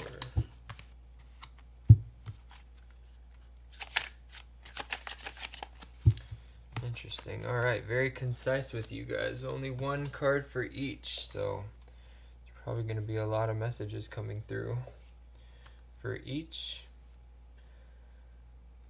The Witch. The Witch is cunning, proactive, but cautious in new paths. Intellect, skill, logic, perception, analytic, skeptic. Okay. Then we have the Rat here. Never come across this card, so we'll see. Don't believe what others say about you or the current situation. Rats are known to be smart and companionable. Consider these traits in yourself. Okay, that makes sense. That very much ties to the Witch card. And then we got the Intuition Oracle here with the Lovers. All right, I attract love, abundance, success, happiness, and fulfillment. Okay, so let's dive a little deeper into that card. This deck comes with a really good book that has really in-depth and well-put descriptions of these energies. So let's see, let's make sure I got the right one. The Lovers. If the purpose of life is to be happy, then remember that life is a party to be enjoyed to the best of your ability. If you remember, nothing in excess. You would do well to make yourself, your possessions, and your surroundings as attractive and impressive as possible, and thereby draw to yourself what you have been searching for. The present moment needs and deserves your full attention. Love is in the air. You are raising your vibration by using both your logical mind and your intuition to honestly and realistically assess where you are on your life's path. Doing this will attract more of what you desire. Though you should not take any foolish risks, sorry, though you should not take any foolish or risky actions that you would regret later, grant your man, sorry, this has happened in every single group. I'm having a really tough time reading, and I'm blaming it all on Mercury retrograde, especially since I myself am a Gemini. Okay. Though you should not take any foolish or risky actions that you would regret later, grant yourself permission to take a break from worry and being overly pragmatic and logical. Let a little adventure and romance into your life. If you are in a relationship, efforts must always be made by both parties to recover the indescribable feeling of excitement, attraction, and exhilaration that comes with the first blush of romance. It should be fun, not work, or a sacred duty imposed upon to you by others. Okay. Interesting. So, that is very interesting. So, what I'm getting from this is your guys' superpowers are one, that you are incredibly smart, you are incredibly intelligent, you're somebody that can use their mind to literally figure out anything that they need to figure out.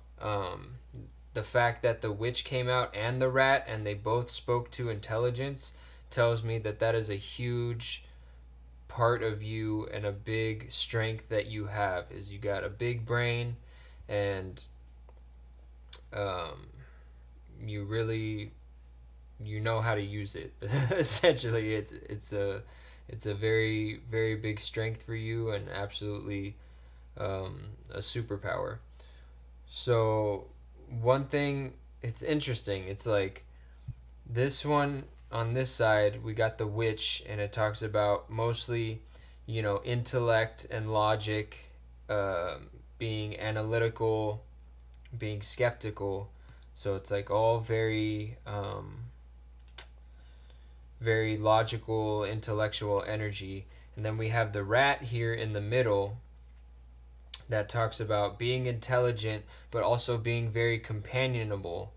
So it's like smart, but also like lovable at the same time. And then we got on this side straight the lovers. I attract love, abundance, success, happiness, and fulfillment. So it's like very masculine energy on this side and very feminine energy on this side. And then the rat came through as kind of this marriage of both of them. So I think that what it's telling me is that your superpower is that you are able to have this incredible balance between masculine and feminine energy, and that's really going to help you achieve whatever you want. Like this witch reminds me of the magician, which is like the divine masculine card in the tarot. And then this one over here is giving me the vibes of the high priestess, which is like the divine feminine. The witch or the magician is the one that, like I said, using their brain, using their creativity, using their logic, using their perception, they see a situation and they say, okay, I have this, I need this, I need that, and then they make it happen. Whatever it is, they manifest it for themselves. And then on the other side, with the high priestess or this lover's energy, it talks about attracting love, abundance, success, happiness, fulfillment. So it's like on one side, you have this ability to see everything as it is, use your brain to figure out what you have to do to make it happen. And then on this other side, you have this feminine energy that can see, like it said, kind of how to put yourself in a position to attract all the things that you want, rather than having to go and make them happen. This is more of an energy of setting things up so that they flow to you. So yeah, it's very interesting. It turns out in the second group, some of these energies are energies that you might not yet embody. So these are your superpowers, but it might be right now that you're not exactly playing to these strengths. So we'll see later when the tarot comes out what it has to say about that. But at the end of the day, these are your superpowers. Your superpower, and like with the first two groups, a few more cards came out than this. So the fact that you guys got one of each, and like I said, it laid out in that particular fashion where it was masculine on this side, feminine on this side, and then a marriage of the two right here in the middle. And the fact that this rat just looks incredibly happy tells me that you're these are your two biggest superpowers, and that if you can get them together and learn how to find a balance of the two, then you will be absolutely unstoppable in anything that you want to accomplish in your life. Like, this is incredibly powerful energy. I'm actually a little bit overwhelmed by it. Yeah, like almost like if you were here in front of me and these cards came out, I would be a little intimidated. um, but yeah, that was very, very straightforward messages here for you guys. So let's go ahead and see what the tarot has to say. I've been leaving it very open with the tarot.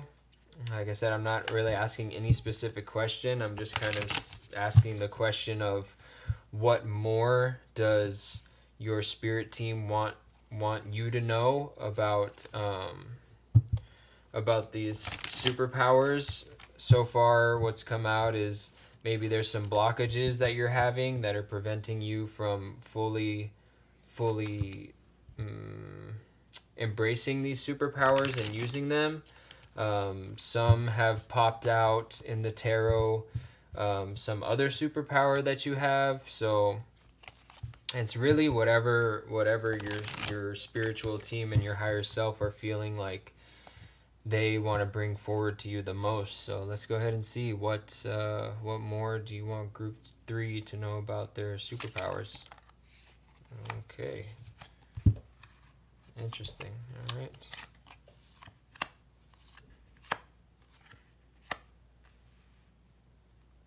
Okay, and I just have to double check because these Starchild ones, okay, it is the world. Okay. So, when it comes to more information about this, with this Seven of Swords coming out in reverse, the Seven of Swords can speak of deception and acting strategically. So what that means for you guys is maybe there's some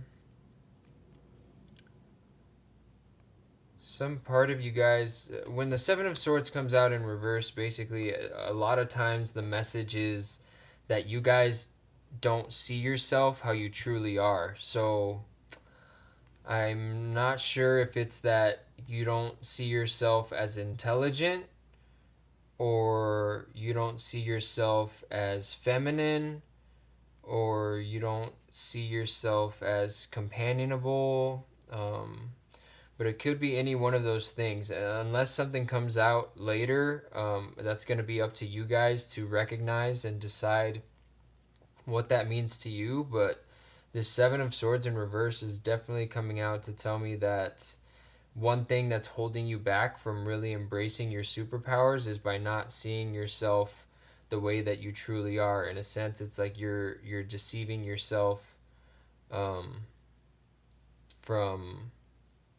actually treating yourself how you are. And I can see maybe with this Witch card that it's because you guys can be with this overly with the analytical intelligent energy. It kind of reminds me of Virgo energy I'm getting now with this Seven of Swords in reverse.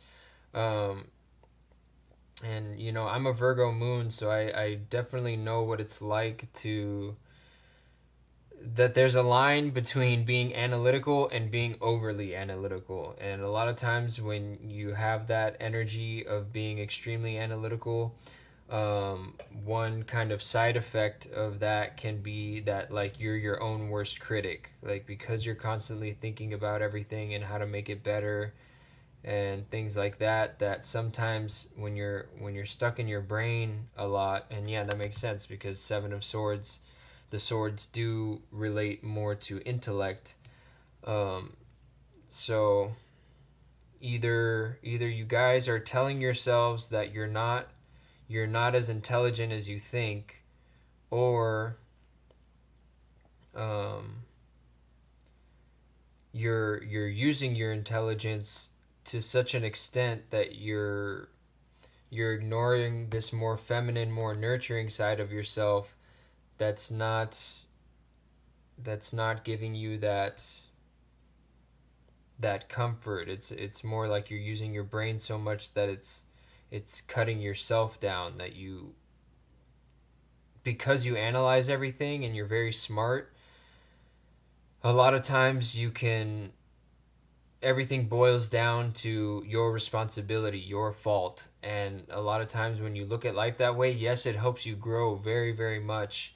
But again, if you step over that line to where you're doing it a little too much, um, then again you can start to see yourself as never good enough. I guess that is like all that leading to that main message is one thing that's holding you back from being your your best self and really embracing these superpowers and using them, is that you're kind of using one of your superpowers to make yourself feel like you're never good enough.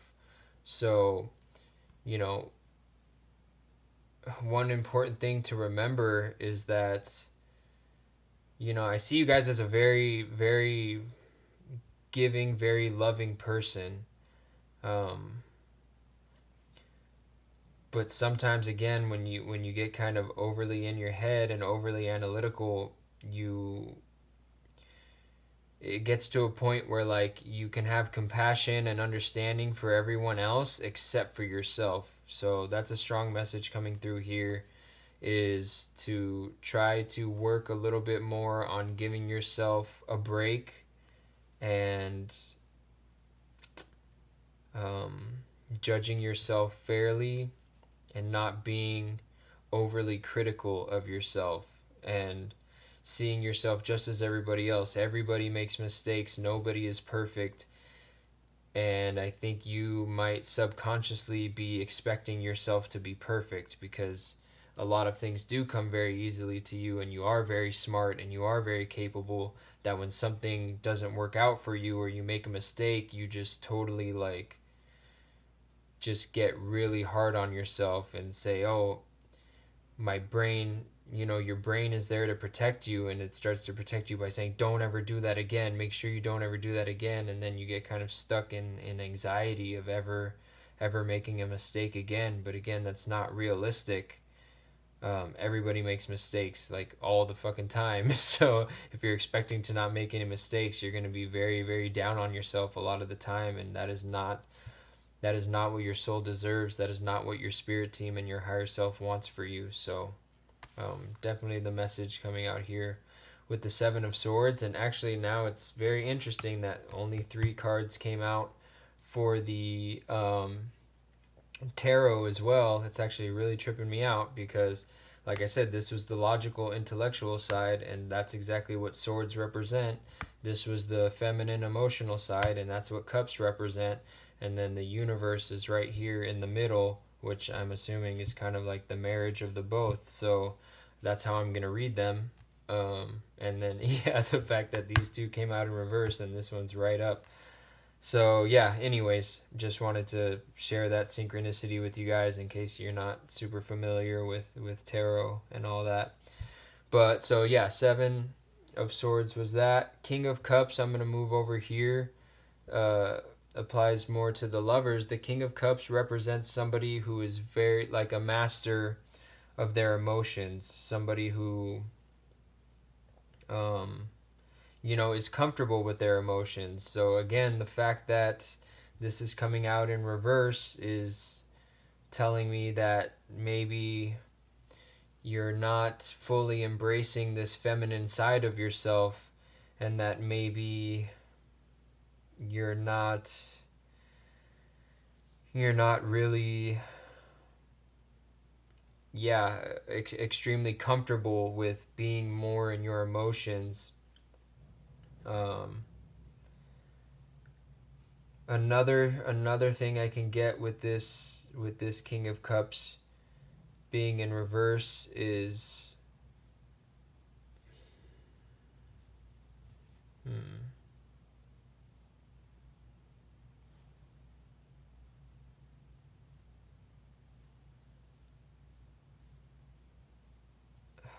sorry, just give me 1 second.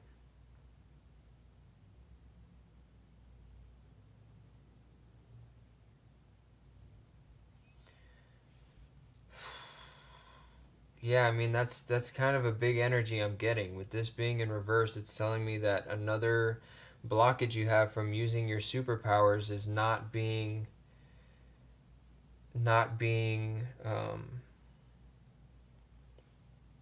open, very open with your emotions. Like,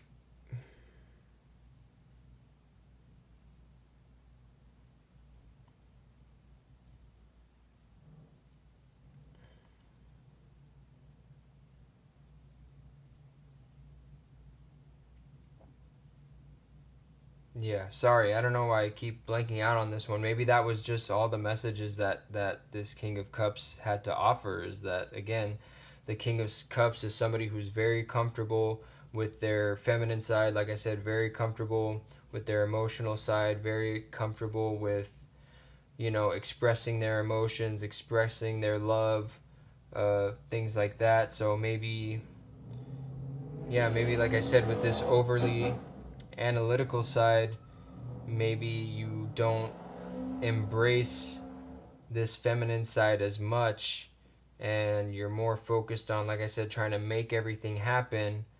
um, and maybe this side needs a little bit more of attention and nurturing this side. Because this lover's card says, I attract love, abundance, success, happiness, and fulfillment. The King of Cups is somebody who's very, very fulfilled. They're the king of emotions. So, like, their world is very much like, I am living in all these things. I'm living in love, I'm living in abundance, I'm living in success, I'm living in happiness and fulfillment. So with this coming up in reverse, I think maybe now it's kind of becoming more clear that with this analytical energy, again, like I said, our brains are here to protect us, and sometimes it does that through fear. And when you're living with a lot of fear, it's very hard, if not impossible, to access this energy of attracting love and abundance and success and happiness and fulfillment, because there's a lot of things to be afraid of here. I'll start with love. When it comes to love, your brain is going to try to protect you from things. Your brain is going to say, oh, I see this red flag, so I need to run away, or something like that. But in reality, that red flag might not be as bad as you think. And I'm not telling you to, like, shy away from your intuition or not use your brain or whatever and just, like, ignore red flags. That's not what I'm trying to say.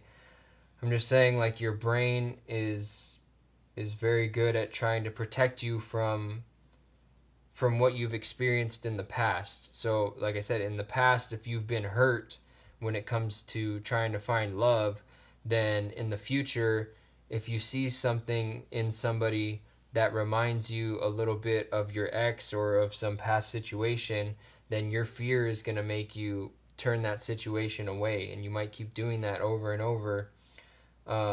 When if you were a little bit more open to attracting love and kind of putting that fear of the past aside and being open to something being different in the future, then you might be able to see that thing, and instead of just assuming that sign that you're seeing means that they're exactly like this person that hurt you in the past, maybe you can be open and vulnerable and ask that person like, hey, um, you know, you said this, like, can you explain that a little bit more? Or maybe like just give it a little bit more of a chance, if that makes sense. I'm really trying not to give bad advice on that one, but again, let's move on to abundance. So when it comes to abundance, again, there's a lot of things to be afraid of there. If in the past, every time you put your money into some project, it doesn't go well and you end up losing that money, then in the future, when another opportunity comes up, you might let that fear and that analytical side of you take over, where you're like, oh, well,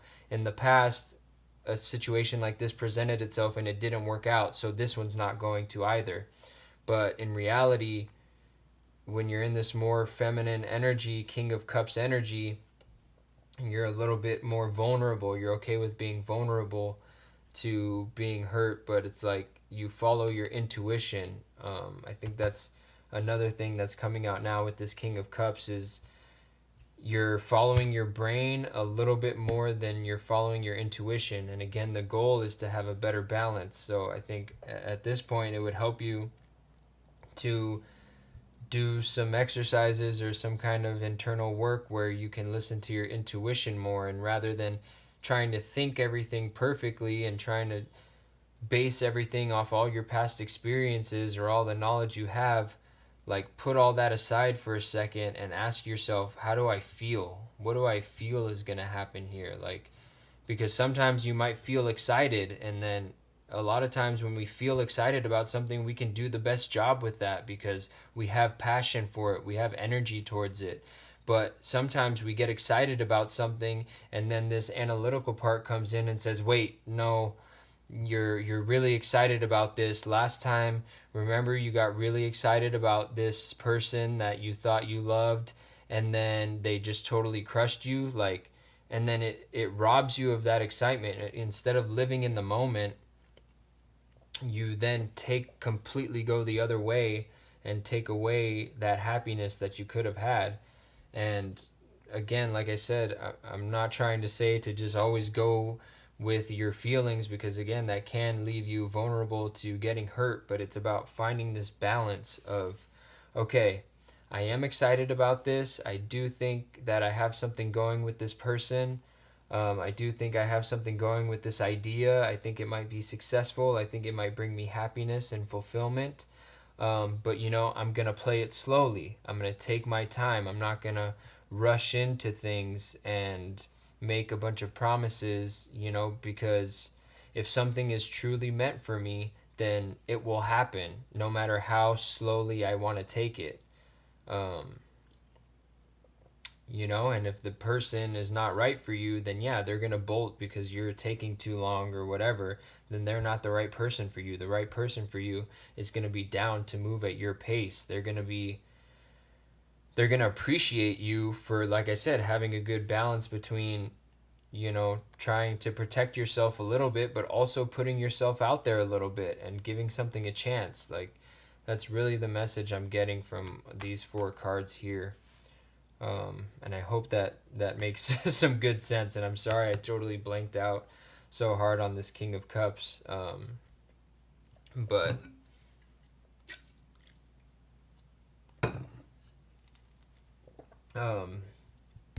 moving on to this universe card here, which is traditionally the world in the traditional tarot, the Rider-Waite version. I like that they actually call it the universe in this one, because obviously now the world is much bigger and the universe is our world. But essentially the universe talks about this ending of a cycle, this graduation basically, where you've learned a lot of things and you're putting an end to that chapter in your life. So I think basically, yeah, what this is coming out to say here is that if you can put an end to this chapter of being overly dependent on your logical side and letting fear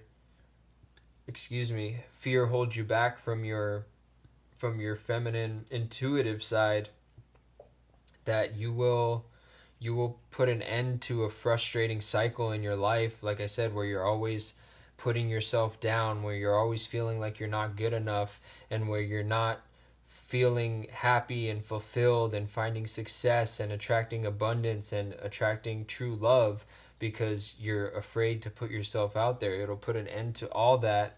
And by finding a balance of the two, you'll find this incredible balance, where you're going to start a whole new chapter in your life where, like I said, you're going to have love, abundance, success, happiness, fulfillment, and a lot less fear. So yeah, that's really what's coming through here, with all these cards. So I think that's all I got for that. Next, we're going to go into the Inner Child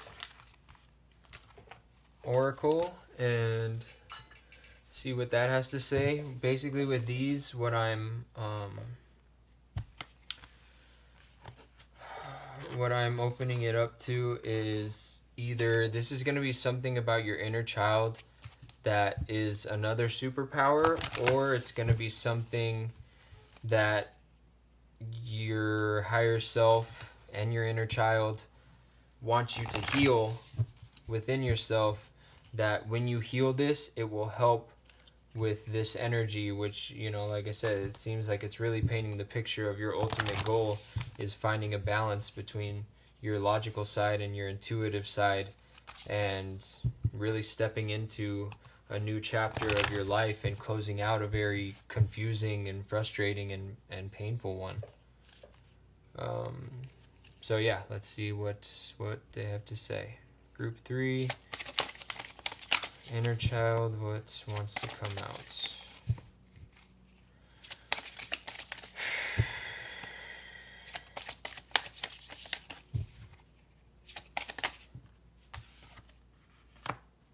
Okay.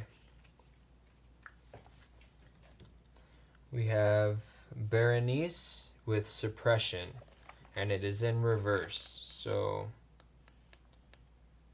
when a card comes in reversed, the reversed meaning the reversed position has its own meaning, but I still like to read the upright interpretation because that whole story will be relevant. But I think I'm going to go ahead and read the reversed meaning first because that's why it came out for you, and then I'll go through the other part. And just know that with the upright part, not everything will exactly be directed towards you. It might be directed towards people in your life or something like that, and you'll see it'll be a little bit up to your interpretation, but I will also do my best to tie it with the rest of the energy that I'm feeling with you guys so far. So with Berenice with Suppression in reverse, it says if this card is reversed, you are regaining your personal power and beginning to trust yourself more deeply. So yeah, that definitely sums up in literally one sentence all the energy that I got there. You're regaining your personal power, so that was what I got here, because again, like I said, you're at a point where you're judging yourself so harshly that you're kind of taking away your own power, and then beginning to trust yourself more deeply. And that was the Lovers with the King of Cups in reverse, was being more in touch with your intuitive side. And then, like I said, your goal is going to be this happy little rat and this graduation with the universe. You know, you'll be ascending, essentially. So let me read the rest here. My name is Berenice. I have forgotten how to speak. My voice was very loud. I'm starting to forget the sound. I was told to hush. Bite your tongue, girl. Keep your opinions to yourself. I know deep down that secretly they simply feared me, my truth, my power. But the truth is, I fear my power too. If Berenice appears in a reading, your inner child does not trust themselves. If Berenice appears in a reading, your inner child does not trust themselves. Throughout time, as they were shamed or suppressed, they lost their power. Maybe they were told something they believed to be true couldn't possibly be. They were told not to be scared when they were, etc. And so over time, they began to ignore their own instinct. If you find yourself unable to make a clear decision, unable to spot red flags in relationships, fear speaking your truth, or unsure if you can trust yourself, Berenice is here to say you can.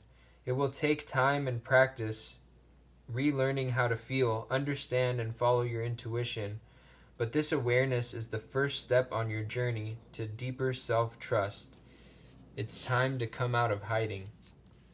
And yeah, we'll go ahead and read the mantra for you guys as far as healing this energy. It says, I can trust myself. I am powerful. So that's perfect. That literally goes with these energies. I would say the mantra for this trusting your intuition side is I can trust myself. And then the mantra for healing this side where you're berating yourself and not seeing yourself for who you truly are and making everything your fault and such is I am powerful, rather than I'm the one causing all these problems, or I'm making all the wrong decisions when it comes to love and success and happiness and fulfillment. Like, no, you are powerful and you can trust yourself. It's people from your past that were telling you as a child and even into adulthood that, again, like it said, that when you're scared you shouldn't be, or when you have an opinion that you need to suppress, that you need to just bite your tongue, basically shut up, keep your opinions to yourself, it says here. So this is definitely coming out. I mean, every single group, it came out as a healing thing to help with basically stepping into your power and your superpowers. But yeah, essentially, this is your strength, is that when you were a child, the truest version of yourself, the uncensored version of yourself, you had strong opinions, you had strong intuition, you knew exactly what you felt. And that's the thing that people get fucked up on as we go into adulthood, is like life is completely subjective. Whatever you feel, that is your reality. So for our parents and whoever comes across us to tell us that anything that we feel is wrong or is not the truth, that is wrong.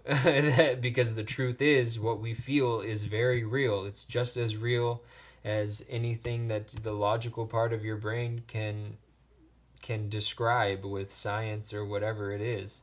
So yeah, with this coming out in reverse, again, like it said, you are starting to step into that power, and this is coming out very much as confirmation of the fact that you can trust yourself. And it's interesting that the description of this card mentioned red flags, and that I had mentioned red flags when it comes to love. And like I said, you might be struggling right now to notice what is a red flag and what's not. But again, when it comes to embracing this feminine energy, one thing that comes with that is giving it time, letting something breathe.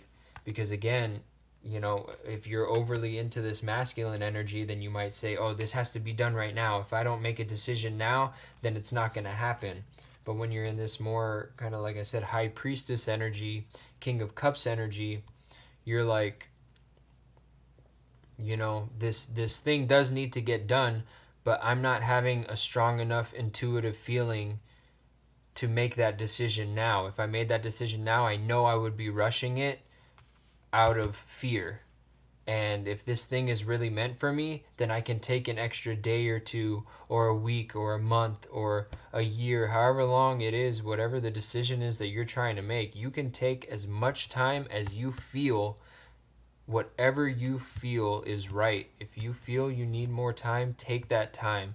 Don't let yourself be rushed by fear, by anxiety, by worry of missing out on something. You cannot miss out on what is meant for you.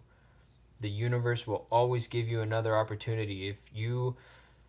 If you wait on something, if you wait to make a decision on something, not waiting because you're afraid to make your intuitive decision, but waiting because your intuition is telling you that you're not ready to make the decision, then, if that opportunity gets away from you, it wasn't meant for you. And guess what?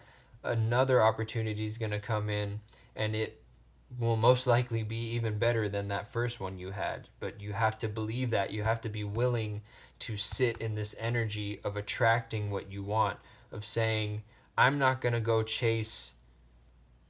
Yeah, it's like, I'm not going to chase the things that I want. I'm going to sit here and they're going to come to me. You know what I mean? And again, it takes a balance. It takes you working for something. You put in as much effort. You use your brain. You use your skills as much as you can. You do everything you can do. But then it's going to get to a point where doing any more actions is only going to force the situation and only possibly push it away. So when it gets to that point, and you recognize that you've done everything that you can do, then you need to sit in this energy where it's like, okay, I did everything I could do. Now it's time to wait. Now it's time to believe. It's time to do my affirmations. It's time to embody the feeling of abundance, love, happiness, fulfillment, success, whatever it is that you're trying to attract. Imagine yourself as already having achieved that and sit in that energy, because that is exactly what you will attract. Okay, so that's the energy for you guys there with your inner child card coming out. Now we're going to go over to the Believe in Your Own Magic Oracle deck, and we're just going to get some final advice from your higher self as far as this whole journey for you guys. So let's see what your higher self wants to say as we close out this reading.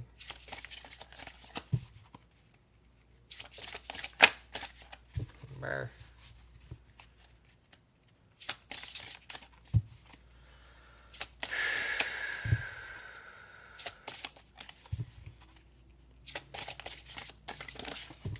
It's actually very exciting to me when a card takes a while to pop out like this, because it tells me that whatever spirit I'm talking to, in this case your higher self, is really, really waiting for exactly one specific card that has the message for you. That's the feeling I get when it's taking a long time. They're like, oh, you're almost there, you're getting to it, but I need this one card. That's what they need. So here we go. We have Mural with number 25. Be your own first priority. So the advice for you: whatever you're currently grappling with, you must put yourself first. When you're on an airplane, they always tell you to put on your own oxygen mask before you try to help your neighbor with theirs. That is to say, if you don't make sure your own energy bar is full, then you'll have no energy to give someone else. Be brave enough to admit when you need to take a step back from the demands of others and work on making sure you're okay. So yeah, that definitely comes out hitting really hard with what I was saying about taking your time with things. When I was talking about, like, if you need to take your time, take your time. And if somebody bolts out because you're taking too long, like, that was meant to be. That was not meant to be somebody in your life. If there's an offer on the table and you need a second to think about it and they say, oh, never mind, it's gone now, like, they were trying to pressure you into something that was not good enough for you.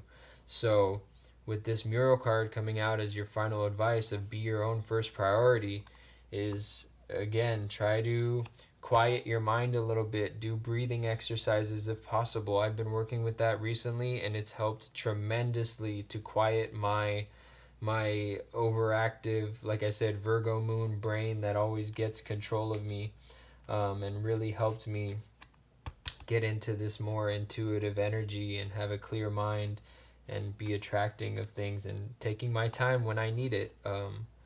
So again, yeah, when it comes to making decisions, when it comes to love,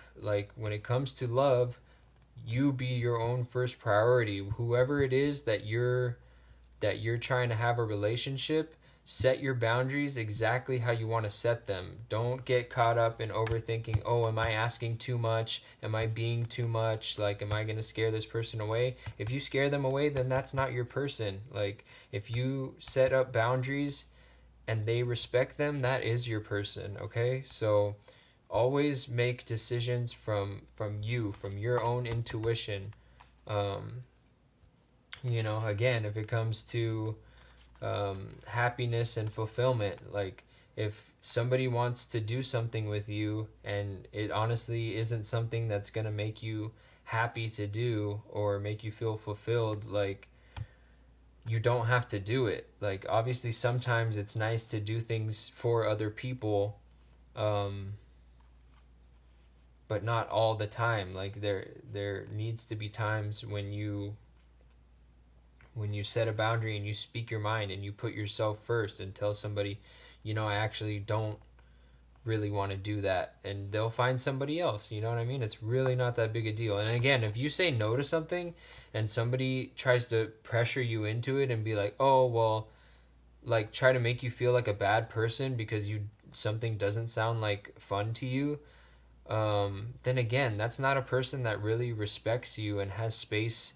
to honor you as a person. And maybe that's somebody that you should probably spend less time with. So, again, yeah, really, really beautiful card here coming out from your higher self of being your own first priority. Whatever it is that you want out of life, even when it comes to your connections with others, even when it comes to your career, which is your connection to the world, do it all for you. And the more you do that, the more everybody else will benefit from that as well. It says here, if you don't make sure your own energy bar is full, then you'll have no energy to give someone else. So even if your ultimate goal is to give to others and to help this world, which I'm sure it is, again, focus on yourself first, because the more you fill up your own life, the more your life will be overflowing with love, will be overflowing with success, will be overflowing with happiness and fulfillment, and you'll have so much to give to other people. But the more you put other people first, your energy bar is always going to be so close to zero. It's like your gas tank, you know what I mean? If you're constantly putting in $5 and then you give somebody a ride, you got to put in another $5, give somebody else a ride. But like, if you take the time to make it all the way full, um I don't know, that was kind of a bad that was kind of a bad example, but I think the energy bar thing was good enough. So yeah, give to yourself and you will overflow with abundance that you can then give to others. All right, so last thing, we're gonna pull out the Spark Magic Matches. I always end the reading with a couple of these, and they're just little suggestions of kind of self-care stuff, I don't know, shadow work stuff, all kinds of different things they could be. But basically, go ahead and pick one, or you can listen to them both, and just decide after you hear them which one sounds best to you. It's up to you. But I'm going to start with this first one. Find a sacred place to spend some time alone. Well, interesting. Find a sacred place to spend some time alone. Sounds an awful lot like be your own first priority. Spend some time alone. Get in touch with yourself. Get everybody else's voice out of your head. Get your own voice out of your head. Spend some time alone in a sacred place where you can look around and feel. You can just feel things. Like, you don't always have to be thinking about things. Let yourself just feel. Feel happy. Feel at peace. You know what I mean? Feel relaxed. Feel like you don't have to be on edge. Feel like you don't have to be planning all the time. Feel like you don't have to be ahead of everything. Just kind of let yourself be in the moment. Carve out that space. Carve out that time for yourself to go somewhere that's sacred, or make a sacred space in your own home where you can spend some time by yourself. You know what I mean? Okay, next one.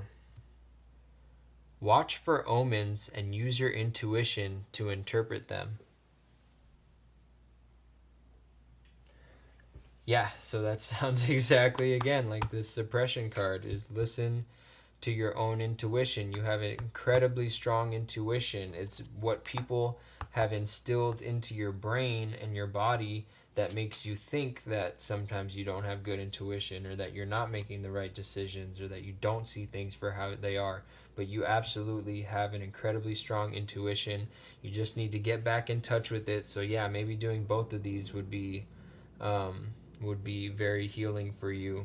Get in touch with yourself, get in touch with your intuition, find some peace and quiet, learn how to turn off your brain. Like I said, do that breathing work, and then watch for omens and use your intuition to interpret them. So look for signs, um, and feel, let yourself feel, is this going to be a good thing? If you get bad vibes on a date, like trust that. Don't Yeah, if you get bad vibes from somebody, don't overanalyze it and play into this shit that was put onto you in your childhood of, oh, maybe I'm just being too much, maybe I'm not seeing, maybe I'm making too much of this. Like, no, if you feel something in your gut, if you feel it in your heart, like, it is real and you need to trust that. Okay. All right, so that is everything I have for you guys, Group 3. Thank you so much for watching and sharing your wonderful energy with me. Like I said, you guys are incredibly capable people.